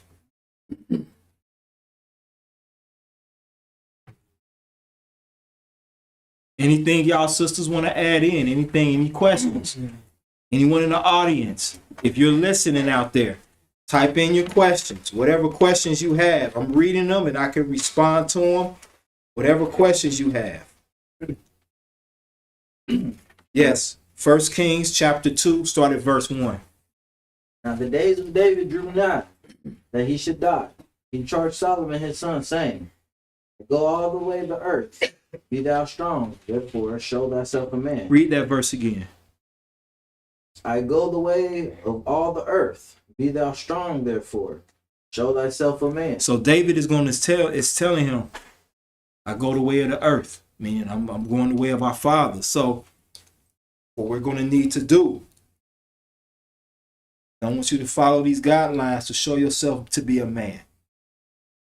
Verse 3, this is how we teach our boys how to be men. Check this out.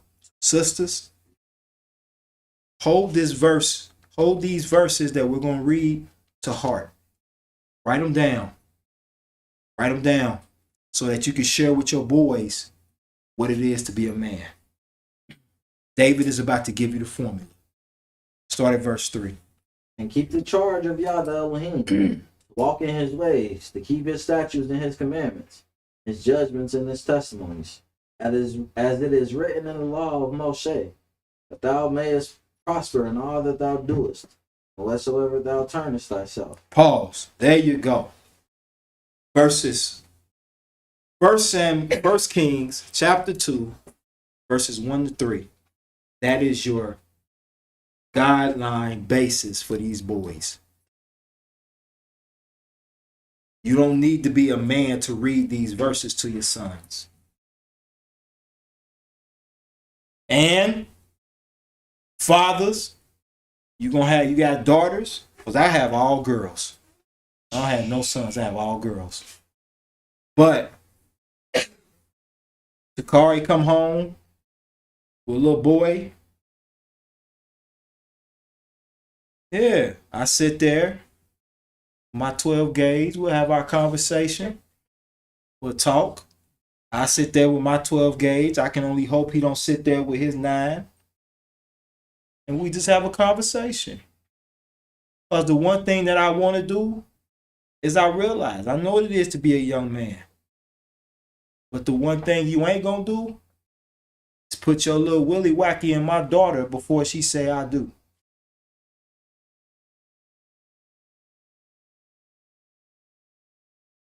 Because I'll cut it off and deal with the consequences later.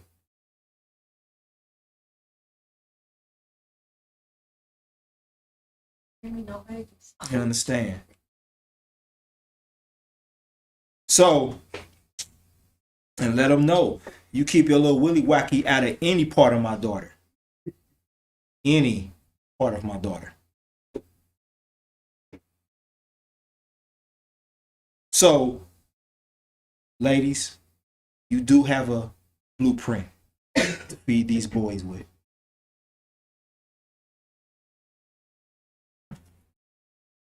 All right, next. We got to consider, what are we leaving our next generation? So think about that. What are we leaving them?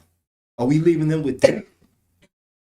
Right now, if you're in debt, because a lot of us are not in debt because of us. Sometimes our parents just used our names. We was a month old, already had cable. You understand? Car loans. You know, we go apply for a loan. They're like, well, it looks like here that you were like, man, I was just born. Oh, well, you know. And another thing too, as parents, do not use your child's information to get stuff cut on. Number one, if you ain't got your stuff together, you don't need to be bringing children into the world, first of all. If you going around cutting stuff in babies' names, that's wrong. Don't do that. It's tempting. I won't lie, it's tempting. But don't do that. You messing up their stuff. Your child walking around here at 6 with a disconnect notice from Duke. Like, what? What's going on? And then you want to tell your child, cut the lights off. Your child be like, it's in my name. I color, yeah. We cutting on everything. Cut that TV off. No, you cut it off because it's in my name. You understand? No. Stop doing that. It does. Mm-hmm. An in-banking account? What's that? No. Oh, okay. You said an in-banking account. I was like, man, she got money. It's an in-banking account. Account at Fifth Third. Okay. And I had my first account. Mm-hmm. I just got a job. I put in $400. I went to go get it for an emergency. We needed Pampers. It was gone. And I'm like, where did my money go? So I went inside the bank. They talking about some, oh, you owe $1,000 and some dollars. Woo! I said, from where? From who? Ooh. My mama had opened up an account in my name when I was 12. It was like, well, you can take her to jail. I said, take her to jail? She's 70-something years old. What? Yeah. Or you can pay it off. I ended up paying off $1,500 just to clear my name. Wow. You know what? I never I'm went back to sorry. Fifth Third. Ma, oh, you gonna be cooking a lot of SUN dinners for this $1,500, mama. But yeah, don't listen. If you're walking into this fresh, and I wish I had somebody to school me when I was y'all age and stayed on me. You might be like, oh, Brother Michael, you a little harsh. So be it. But it's about you growing into being the best man that you can possibly be. All right, next. Now, here's another thing.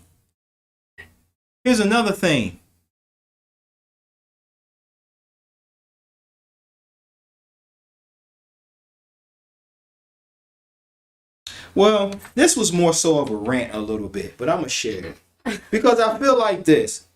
I feel like in Israel, it's not taught enough to our boys to be men, to build inheritance.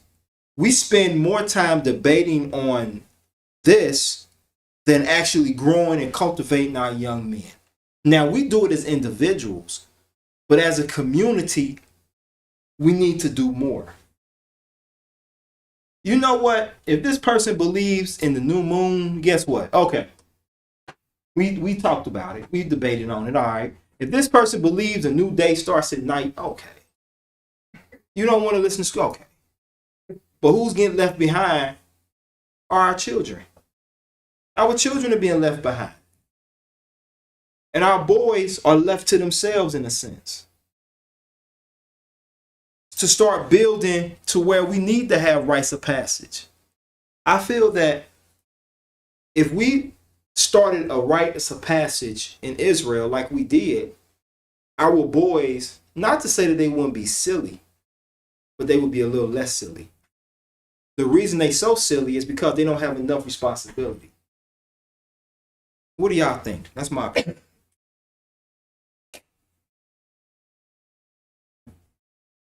That's what I try to teach them about, because I was raised in the streets. That was like, I was raised by a whole bunch of men and boys, and that's what I ran with. Right. And I know the ins and outs of that life. And I try to keep them away from it, you know, because they go out every day. And he's in the most roughest school you can be gone.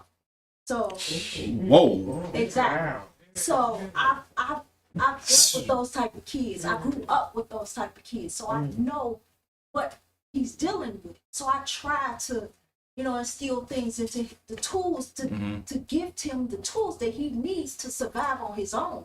I can't be there with you, but I can give you this so you will know what you're dealing with when you approach it. And that's what I do in everyday life. He comes to me with so many questions. I said, Zedman, you got to start thinking for yourself, baby. I can't help you with everything. What do you think? This is your choice. This is your life. You have to start living for you. I can't live for you no more. So let me help you in the way that you need help. But I'm going to sit next to you, but I'm going to let you do it. He's starting to fill out his paperwork when he goes to the doctor. You know about yourself. You know what's wrong. Write it down. So, you know, I teach him that because I raised myself. So I didn't have, my mom was an alcoholic, so I raised myself with men in the streets. So I don't want them to have to live that type of rough life, but you're going to have to learn how to live for yourself. Eventually, you're going to have to do it. I was thrown in it. I'm going to walk you into it. Then I'm going to let you go. So I hope I'm doing the right thing. I'm tired, you know. But like I said, Miss Israel, can you come and get him? Like, Yeah. So, but we don't have men. Majority of my men in my family, I got 2 of them serving life sentences for attempted murder, and 1 just here. So I don't. My family are females. Whole bunch of females. We have no men. We have 10 total. And we have 4 itty bitty ones that ain't even grown up yet. So we have no. So they have nobody to or to look up to. My brother's 61. I could be 62. He ain't got no kids.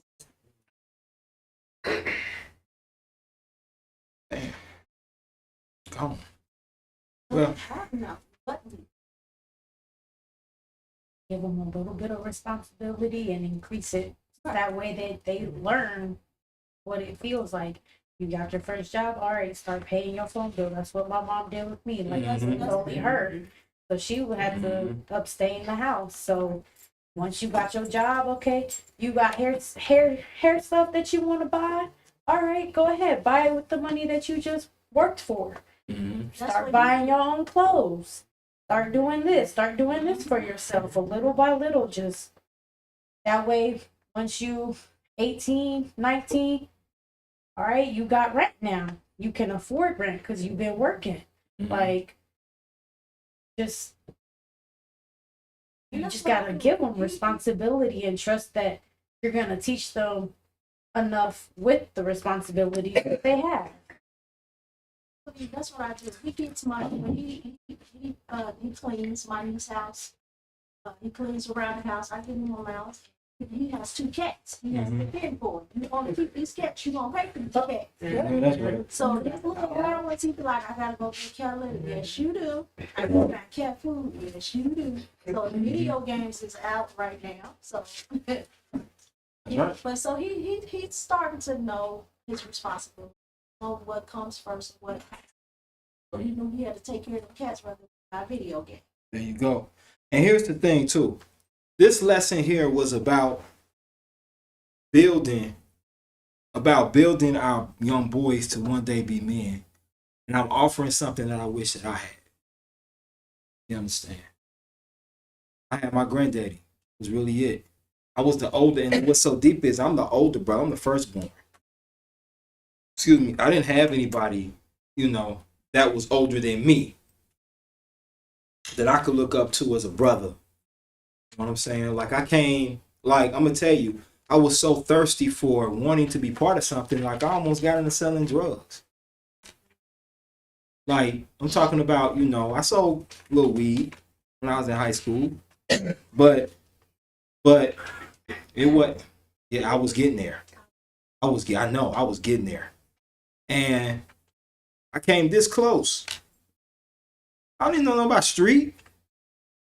I'd have been, man, I had some common knowledge, but I didn't have enough to be like, ghosts out there. Like, it wasn't no power going on in my mindset. But nonetheless, that's what I was getting. And it was mostly because I wanted that camaraderie. No homo. I wanted that male camaraderie. I can be like, man, these my boys. You know what I'm saying? Like, I always wanted guys that I grew up with. And I got friends. But a lot of them got off into selling dope. I didn't. So I slid off and they went this way. One of my friends got murdered some years ago. Two of my friends got off into it. Another one of my friends, his baby had passed. It made the news. His baby had passed from cancer. Isaac Davis. Call him Red. We call him Red. And he just had a son that was murdered. A little man that was murdered. But he took, and he was always, good with cutting hair. So he's a well-known barber. But I always wanted that camaraderie. Then I came into Israel. And I didn't get that camaraderie even in Israel. Wasn't necessarily accepted. I was probably like a weirdo. Because I ain't smoke weed. I wasn't a big weed dude. I'm not a drinker. Not to say that that's all they did, but I had a couple friends that I could talk to. Like I stayed with your Minister Yoel and your Tham. I stayed with not stayed with them, but we was in Shaquem. Yeah. It was them three brothers there with me. I was with them. And I mostly was up under the elders, Elder Sarah and her husband. Was up under them. But you know what I'm saying, like some of the other bros didn't have that. So then when the young guys started coming, I started kicking it around them. But the thing that got me messed up was I'm trying to fit in with them. When I'm like 25, 26, 27, and they 20, 18, I'm trying to, because I wanted that camaraderie, and I started seeing that. But praise Yahweh for the opportunity to be able to teach and share. So another question that I want to ask is, and this is to the men, is where is your honor? Here's what honor means. Honor is respect, importance. Do you have self-respect? Do you have, do you feel any importance in you? Do you feel that you're important in this walk of life? Or do you walk around like most of these young men do with their pants sagging, tatted all up, and allowing the streets to define who they are? We got to get back to honoring ourselves. Because once you learn how to honor yourself, you're not going to want to just be lazy. You're not going to want to just be shiftless. You understand? You're not going to want to just not do nothing. When you honor yourself, and just giving some examples, Zuri, you just turned what, 17? 17 years old. This man working, earning his own money. And to be honest, he's not a lazy young guy. At 17, you'd be surprised what some of these 17-year-olds are doing now. They just wasting their life away. You understand?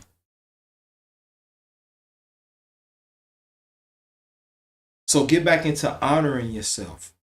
And that don't take away from honoring Yah, or get to honoring yourself as men. You know, I didn't think about this until this week. I was meditating on that. Where's my honor? A man who honors himself ain't hollering at his mate. A man who honors himself ain't gonna let his mate be in a bad position. Man who honors himself is gonna show honor and respect to those that are around him. They're gonna honor and respect their mothers and fathers. They're gonna put honor and respect on. They're gonna have honor and respect for Yah. So let's look at a few verses dealing with honor. Let's go to Proverbs chapter 3. Proverbs after Psalms.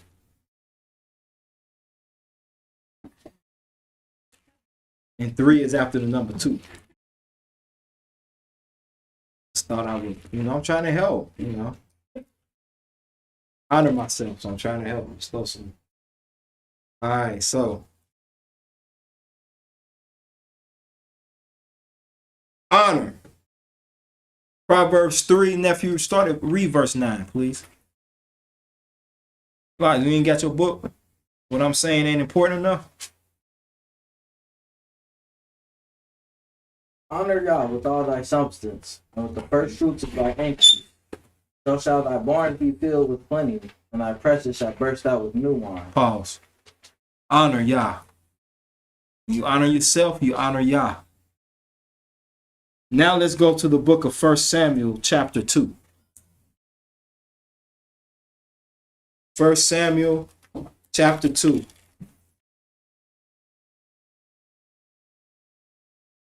We're in 1 Kings chapter 2. Now we're going to 1 Samuel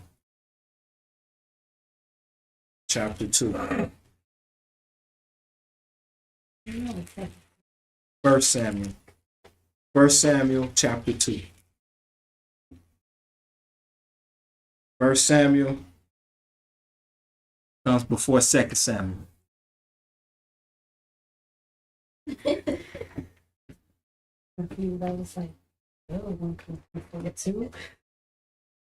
So 1 Samuel chapter 2, nephew, read verse 30, please.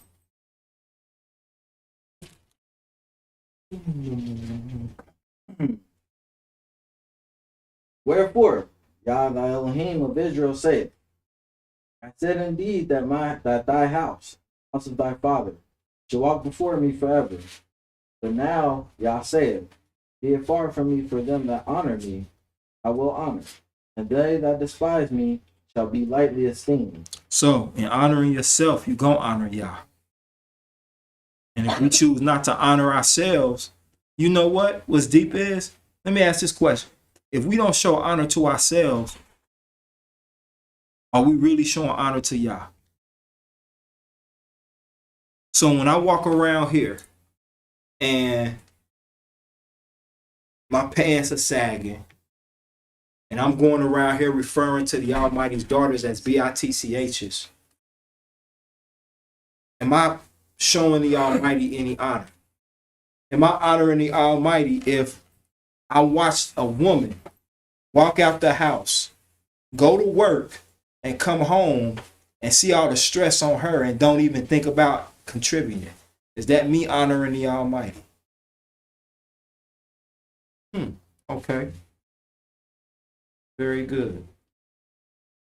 Okay. Praise Yah. Let's go back to Proverbs. Turn to Proverbs chapter 21. Proverbs is after Psalms. Chapter 21 is after chapter 20, which is after chapter 19. Which, guess what, comes after 18.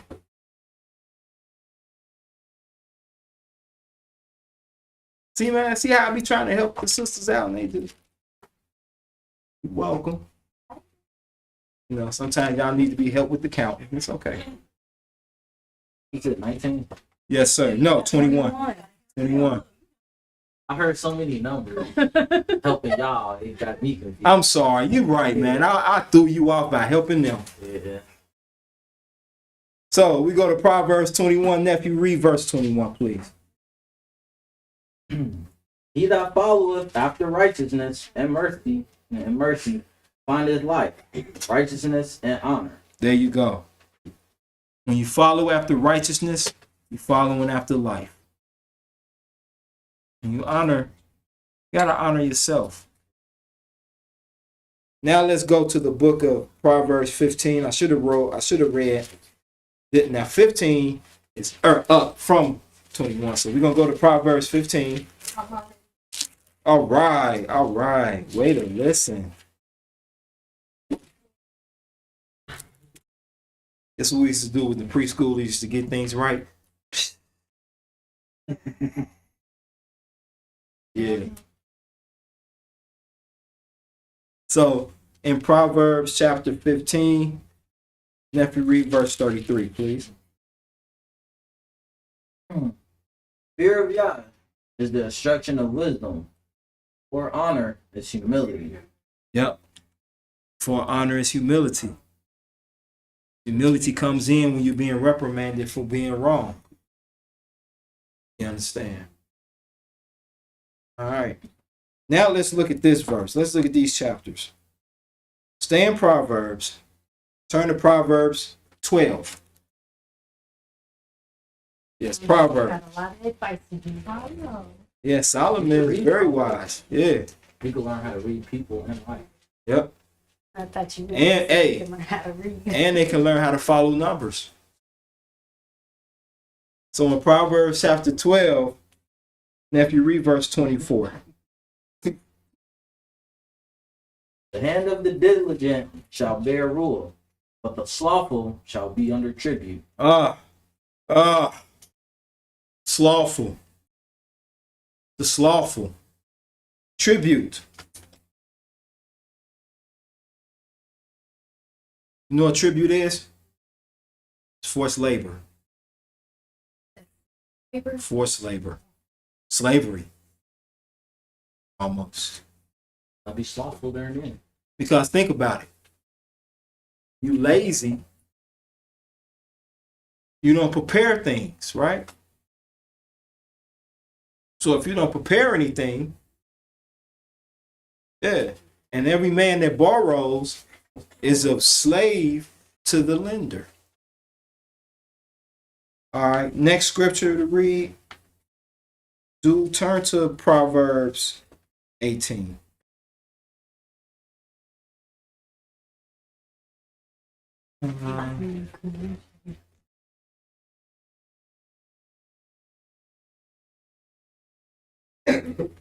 In the Proverbs 18, go to verse 9. And if you read verse 9.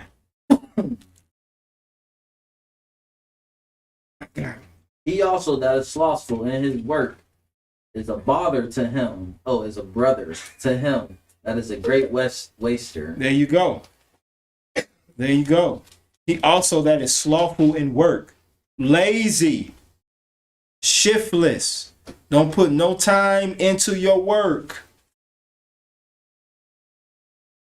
If you're still in school, you know what this applies to? The young man or young woman who likes to copy off your neighbor.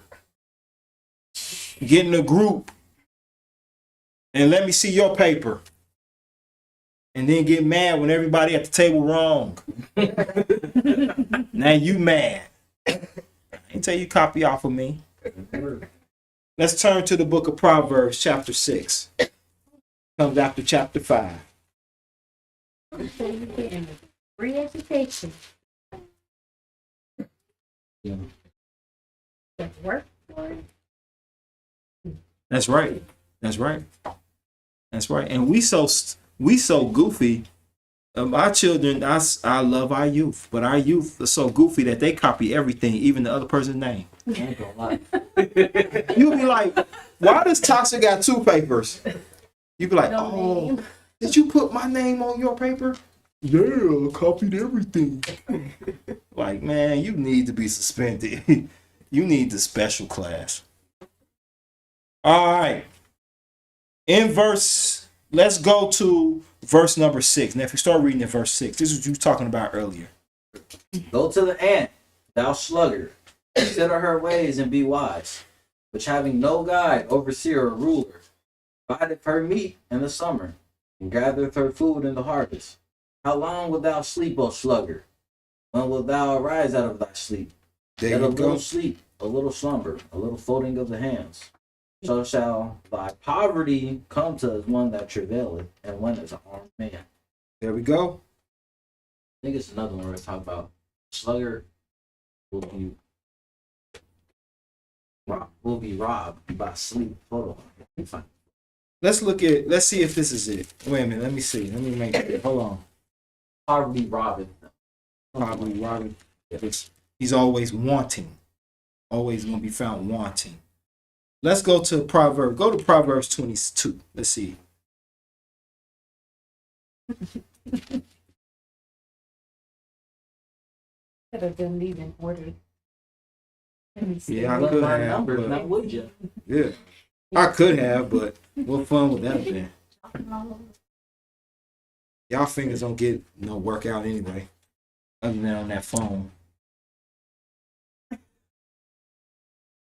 Flipping through a few scriptures. Right there. All right,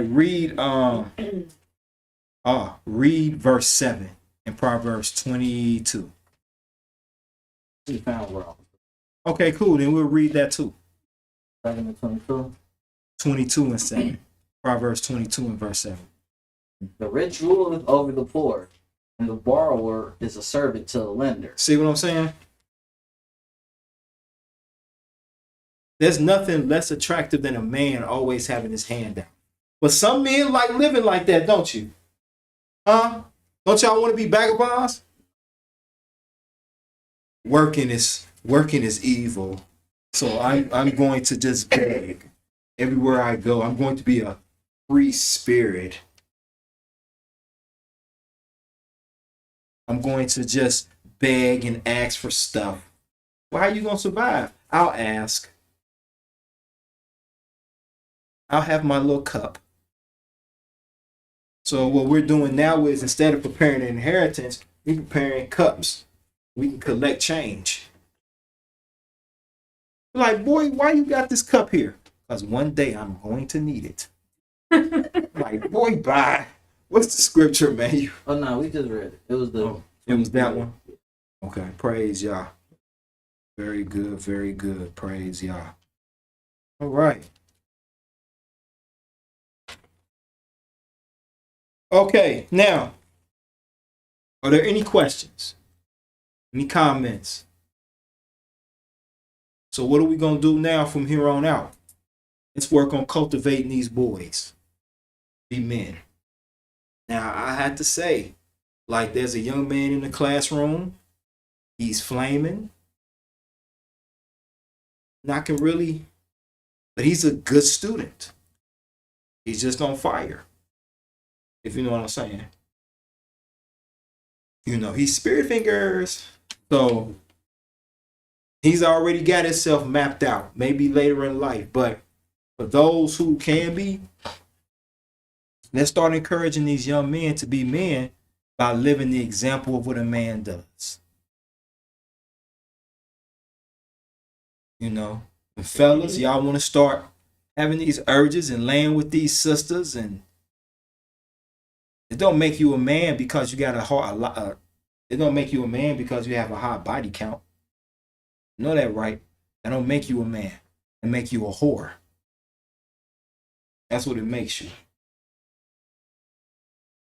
A real man cultivates a relationship. A real man is very selective of where he plants his seed. And then a real man who honors himself is going to plant his seed in something that carries his last name and not just a big butt. Brother Michael, you so raw and so real. And I want our men to know that we are important. We are important. All right. Any comments or questions?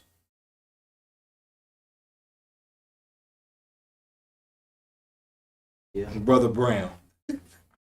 Brother Brown, my brother Brown said, healthy men walking around here with no job begging every day. That is true. Now, I'm not going to say that everybody begging don't need the help. I get it. But we talking about men who just refuse to get up and do anything. But from here on out, let's hold each other accountable. Hold each other accountable. Men want to walk around here and think they doing something when they really ain't doing nothing. And you sisters are tired, aren't you? Not all y'all, but I think some of y'all are tired. Y'all want to relinquish some of the responsibility, don't you? I know it ain't easy. I'm not a woman, but I know it ain't easy on you women. You got to try to play the role of the man and the woman. And unfortunately, all you have is the women chromosome. So all you can really, there's a mixture of both of us. You got both testosterone and estrogen. But in women, it's more estrogen supposed to be. But y'all want that break. And sisters, if you got boys, like I said, the scripture you use, 1 Kings chapter 2, verses 1-3, that is your blueprint to teach these young boys how they should conduct themselves as men. Because in those 3 verses, we're teaching the boys that a real man follows his own steps. A real man don't always fall in line with everybody else. There's a term called alpha male, and a beta man. Alpha man makes things happen. He makes moves. An example of an alpha man was Elder Ezekiel. An example of a beta man is the one that's okay working the job for 5 minutes and being like, I'm tired. It was too much bagging. Too much bagging? Where did you work? At Kroger's, but I was tired. A beta man is the man that lays in the bed and the only accomplishment he does is turning over. That's it. Yeah. That's beautiful point. Here we go. He's a rotisserie chicken. That's the new term, rotisserie man. You a rotisserie man. You lay on the couch, you just do this. That's all you doing all day. The sun outside, you just rotisserie. All right. Any comments, any questions? Yes, ma'am. I was gonna say, because you said, like, the borrowers, do they even got a job or something like that? I was gonna say maybe the lenders need to start asking people who borrow, they got a job. Yeah. Because lenders just give it. They don't even be like, you're gonna get your money back. Yeah. Yes, ma'am. Sure. With the legacy situation, can women leave legacy? Yes. Well, Well, yes. So Yes, of course. A woman can leave a legacy. Even if it's not a female, it's just Even if a woman can leave a legacy, she can. all under. But in leaving a legacy, you want to let the boys know that, yeah, you can leave a legacy. But in leaving a legacy, don't take away from you being a man. Like Deborah. Let's read the story real quick.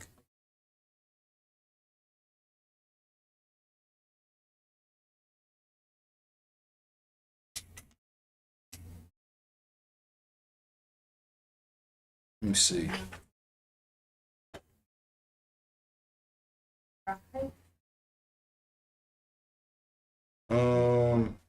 Here, go with me to this. Go with me here. I'll find the chapter. Go with me here. Turn to the book of Judges real quick. And also, too, if anyone has questions, ask them. Because we're going to go just a little bit past the normal time. Because I don't know if anyone is noticing, but it's not getting as dark as earlier as it did. Now it's coming about 6:30. No, it's playing with the sun and the light. So let's see. I feel like something going on with Earth. Climate change. This ain't winter time. Well, they say we're about to have spring in 6 weeks. No, That's what they said. How do I believe that rat?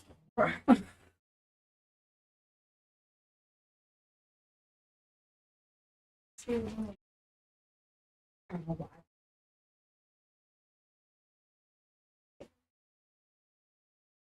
Joshua.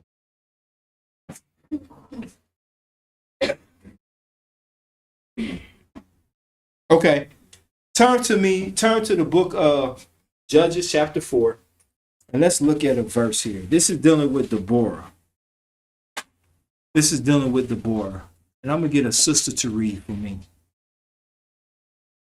Good. Deborah chapter 4. Sister Hannah, can you read for me?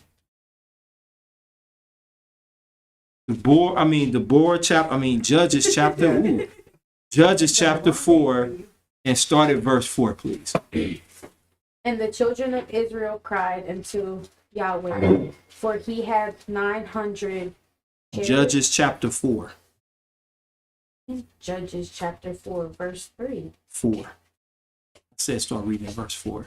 Oh. Thank you, my dear. Yes, ma'am. It come after 3. There you go. That's it. The prophetess, Yes. the wife of, how do you say it? Peter. Don't worry about it. Yeah. Mhm. She judged Israel at that time. Now, this is Deborah the judge. She was a female judge and a prophetess. All right, so she had power. You understand? She was in the position of a judge. Continue reading verse 5. And she dwelt under the palm tree of Deborah between Ramah Mm-hmm. and Bethel Bethel. Mm-hmm. And and Mount Ephraim. Mount Ephraim. Mm-hmm. And the children of Israel came up to her for judgment. Mm-hmm. And she sent and called Barak, Barak. the son of Abinam. Abinam, out of Kadesh Naphtali. I said it. Kadesh Naphtali. Go and ahead. said unto him, have not Yahweh Elohim of Israel commanded, saying, go and draw unto Mount Tobar. Mm-hmm. and take with thee 10,000 men of the children of Naphtali and the children of Zebulun. Mm-hmm. And I will draw unto thee to the river Kishon. Sisera. Mm-hmm. the captain of Jabin Mm-hmm. army Mm-hmm. with his chariots Mm-hmm. and his multitude, and I will deliver him into thy hand. Now, this is Barak, right? He's coming to Deborah. Now, watch what he says to her. And Barak said unto her, if thy willeth go with me, then I will go.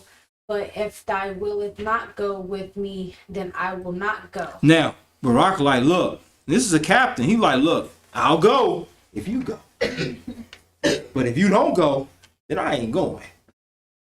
Now, read the next verse.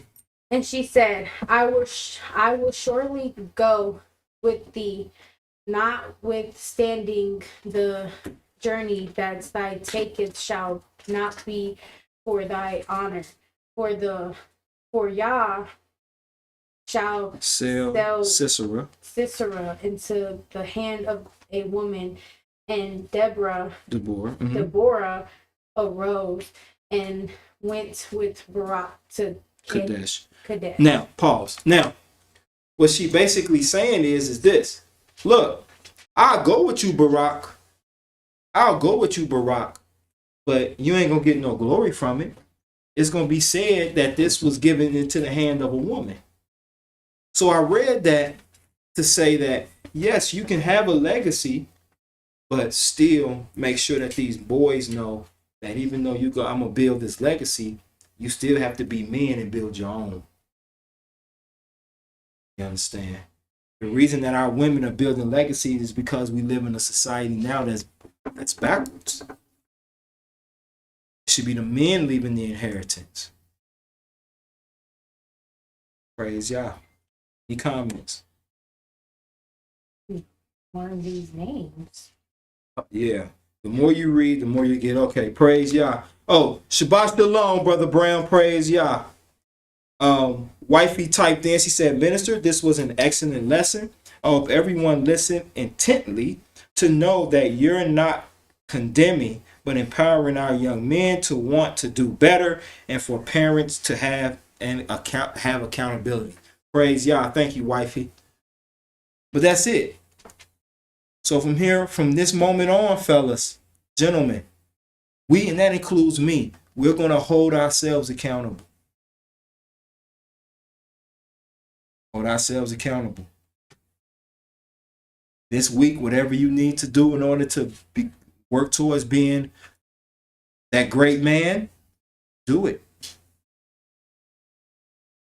Focus in on that 1 Kings chapter 2, verses 1 and 2, 1 to 3. Focus in on that. Shoot thyself a man. Don't think that you're too young to consider being a man, because hopefully one day you will be.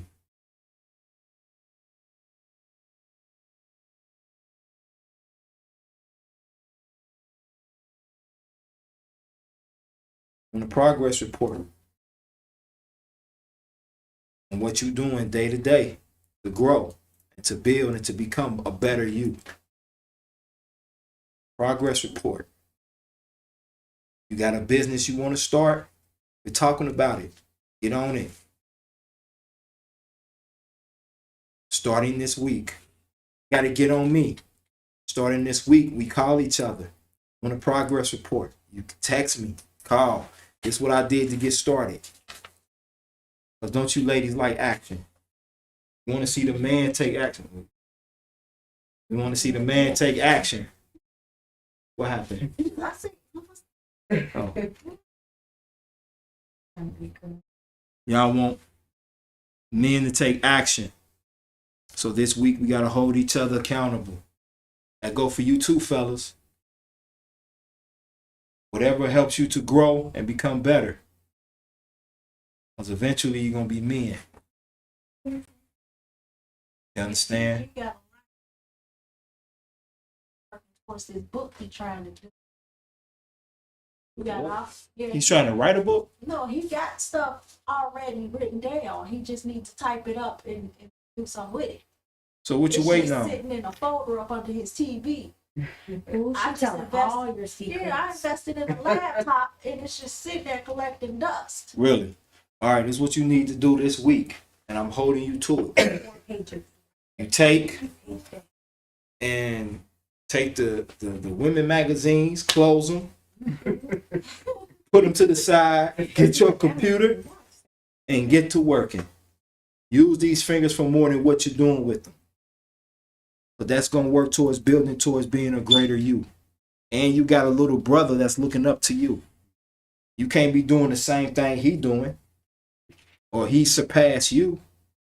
Nah, he should be looking at you like that's my big brother. You understand? Teach him. It's just us three. That's right. So we all are gonna hold each other accountable for the things that we do. All right. So sisters, we ain't even dealing with y'all. It's about us growing, becoming men. So this week, y'all willing, starting this week, you can text me. Let them have my number. You can text me so we can say, all right.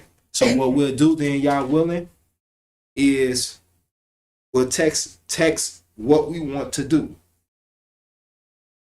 Whether it's your business, I don't know, whether you want to teach monkeys to twerk, I don't know what you want to do.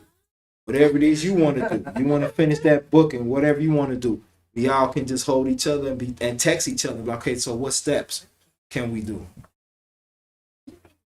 You understand? Don't pay attention to the foolishness. Listen to the wisdom.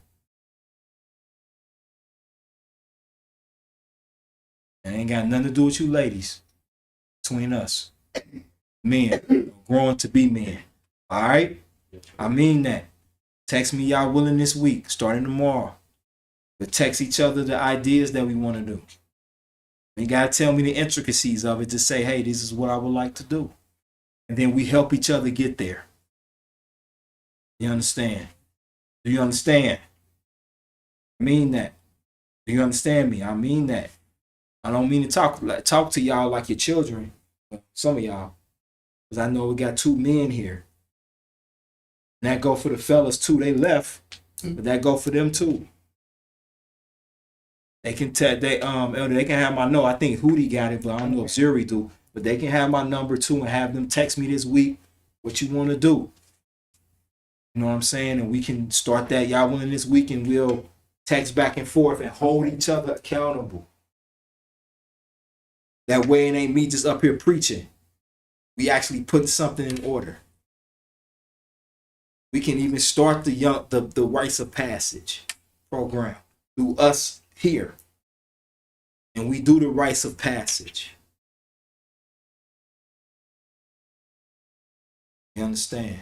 We can have meetings. We can meet here on SUN days. Y'all willing? We talk. We figure out the plans that we want to do in order to grow as men. And we'll get an elder man in here too. And we'll get one of the elders to come in and sit with us. We sit here and we build and grow together. Well, we go on little fishing trips and go do little camping. Y'all will be Only 365 days. Man, whatever with y'all, man. We got 366 this year. Did you know that? Man, I don't care how many days y'all get. Y'all too lame. Anyway, I'm just in my feelings. But let's put y'all ain't coming back. Y'all gonna get down there. He gonna have on He can only sombreros. stay inside the country for 3 months He before gonna- he gets residency. So we gotta get out. Hey, don't have my man out there prostituting. Like, look, it's been 3 months. Don't have him out there on the market. Like, I have to be like taken to come rescue. I gotta go get my man. He's shaking with, you know what I'm saying? Like, they done sold him out there, cut his locks. He might just come up with. I'll be like, I'm looking for Tamara. They be like, you talking about pretty lips? I'm like, yeah, pretty lips. Excuse me. Yeah, don't have my man out there doing that. No, I'm kidding. I'm joking, guys. But in all fairness, seriousness though, we do need to start that. So y'all wanna let's start. We're gonna start that up this week in dealing with the rites of passage so that we hold ourselves accountable. Ladies, you're not allowed to be involved. It's for us to deal with. You understand? Yes, sir. But you guys have We'll talk about it after the Sabbath. We'll talk about it. I don't know exactly what type of advice you want, but we'll talk about it. We'll talk about it. Praise Yah. Beautiful skin said a man need to have a plan for his house and work towards it, so everyone plays their part. Praise Yah. Beautiful dark skin. You're absolutely right. Everyone has to play a part. But in order for everyone else to get involved, you first got to start at the head. In order to get the body right, you got to get the head right. And let's stop raising our boys as though they're not going to be heads of household one day. Because if I had a son, I wouldn't want to raise him to be a husband, which means that I have to be accountable on my end. All right. Any comments or questions on that? No comments? I know I said it. Yeah. So what were some takeaways from today? Either the sisters or the young men. Any takeaways from today? And I'm asking this because instead of me saying, what did y'all learn and all that stuff, well, that's why I'm kind of saying it, but I'm saying it in a different way. What were some takeaways? But then that showed me if you was really listening, just admiring my beauty. Yes, sir. If you don't see greatness in yourself, or at least hold yourself accountable to do better, nobody else will. Dang, that's kind of deep. Came out of my lesson? Oh, that's kind of powerful. Yeah, that's dope. You already about ready to leave me? You don't gotta get home. The sun ain't even down. What you gonna do? Like 30-minute drive home. So I won't be down by the time I get there. I I wouldn't have see so them. many. Yeah, y'all willing. All right. Well, this is what we're going to do. We're going to go ahead and adjourn class. But what we're going to do before that is we're going to adjourn for just about 5 minutes and get some things in order. And then we'll let you know people got to go. But I'm going to come back on at about 6. Do 6:05. It's about 5 or 10. I'll do about 6:15. We're gonna come back on because we're doing a dedication to our elder. And there's a few words that I want to share online with the people about what we're doing and why we're doing it. All right. And so we'll come back on about 6:15. And we'll go into celebration of our Elder Nesha, for all the work that Yah has blessed her to do for our families, for the Israelite community itself, and how she is a great blessing to the house of Yahudah. Okay? All right, so now what we're going to do is we're going to adjourn this portion of class. Come back on about 6:15. Acknowledgement. Is that cool? All right, so don't go nowhere if you don't have to. I mean, if you have to go, I guess. But You want to bake my cookies for me? I want to bake your cookies. And brownies. Might not make it to the party. I'm sorry. I'm just being honest here. But we'll go ahead and we're going to adjourn just for this portion. We'll come back on in about 15, 20 minutes to get things going, get a few things set up, and then I was supposed to pay. I apologize for the pause. I just saw a black moment, and I just had to. You had to be here to see it, guys. I just had a black moment. It's okay. But with that being said, since he was caught in the act, I'm gonna have my nephew go ahead and pray us out. We're gonna pray out, okay, and then we'll take a break, and then we'll come back at 6:15. Good, it's great.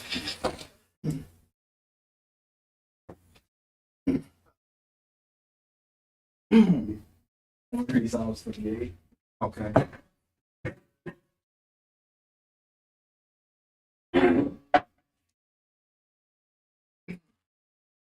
Unto thee, O Yah, will I call my rock. Be not thou deaf unto me. Unless if thou be silent unto me, I become like them that go down into the pit. Hear the voice of my supplications when I cry unto thee, when I lift up my hands towards thy holy oracle. Draw me not away with the wicked, with the workers of iniquity, to speak peace with their neighbors, but mischief in their hearts. Give them according to the work, and according to the wickedness of their doings. Give them after the operation of their hands. Render to them desert, because thou regard not the works of Yahweh, or the operations of his hands. He shall break them down and not build them up. Blessed be Yahweh, because he hath heard the voice of my supplications. Yahweh is my strength and my shield. My heart hath trusted in him. I am helped. Therefore my heart greatly rejoiceth. With thy song will I praise him. Yah is their strength. He is stronghold of salvation to his anointed. Save thy people and bless thine inheritance. Feed them also and bear them up forever. Hallelujah. Hallelujah. And Yah spake unto Moses, saying, Speak unto Aaron and unto his sons, saying, On this wise ye shall bless the children of Israel, saying unto them, Yah bless thee and keep thee. Yah make his face shine upon thee and be gracious unto thee. Yah lift up his countenance upon thee and give thee peace. And they shall put my name upon the children of Israel. I will bless them. So blessed be Yah, and may his holy and righteous name be upon us. For without Yah, we're nothing. Thank you, Yah. Bless you, Yah. Amen.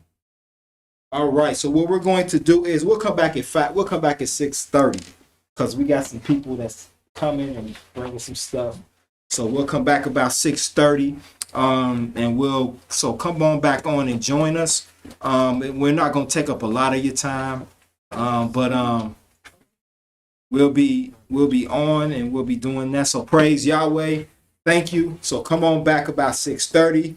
And may Yah bless us and keep us. Love you. Love Yah. Praise Yah. Shalom, shalom, family.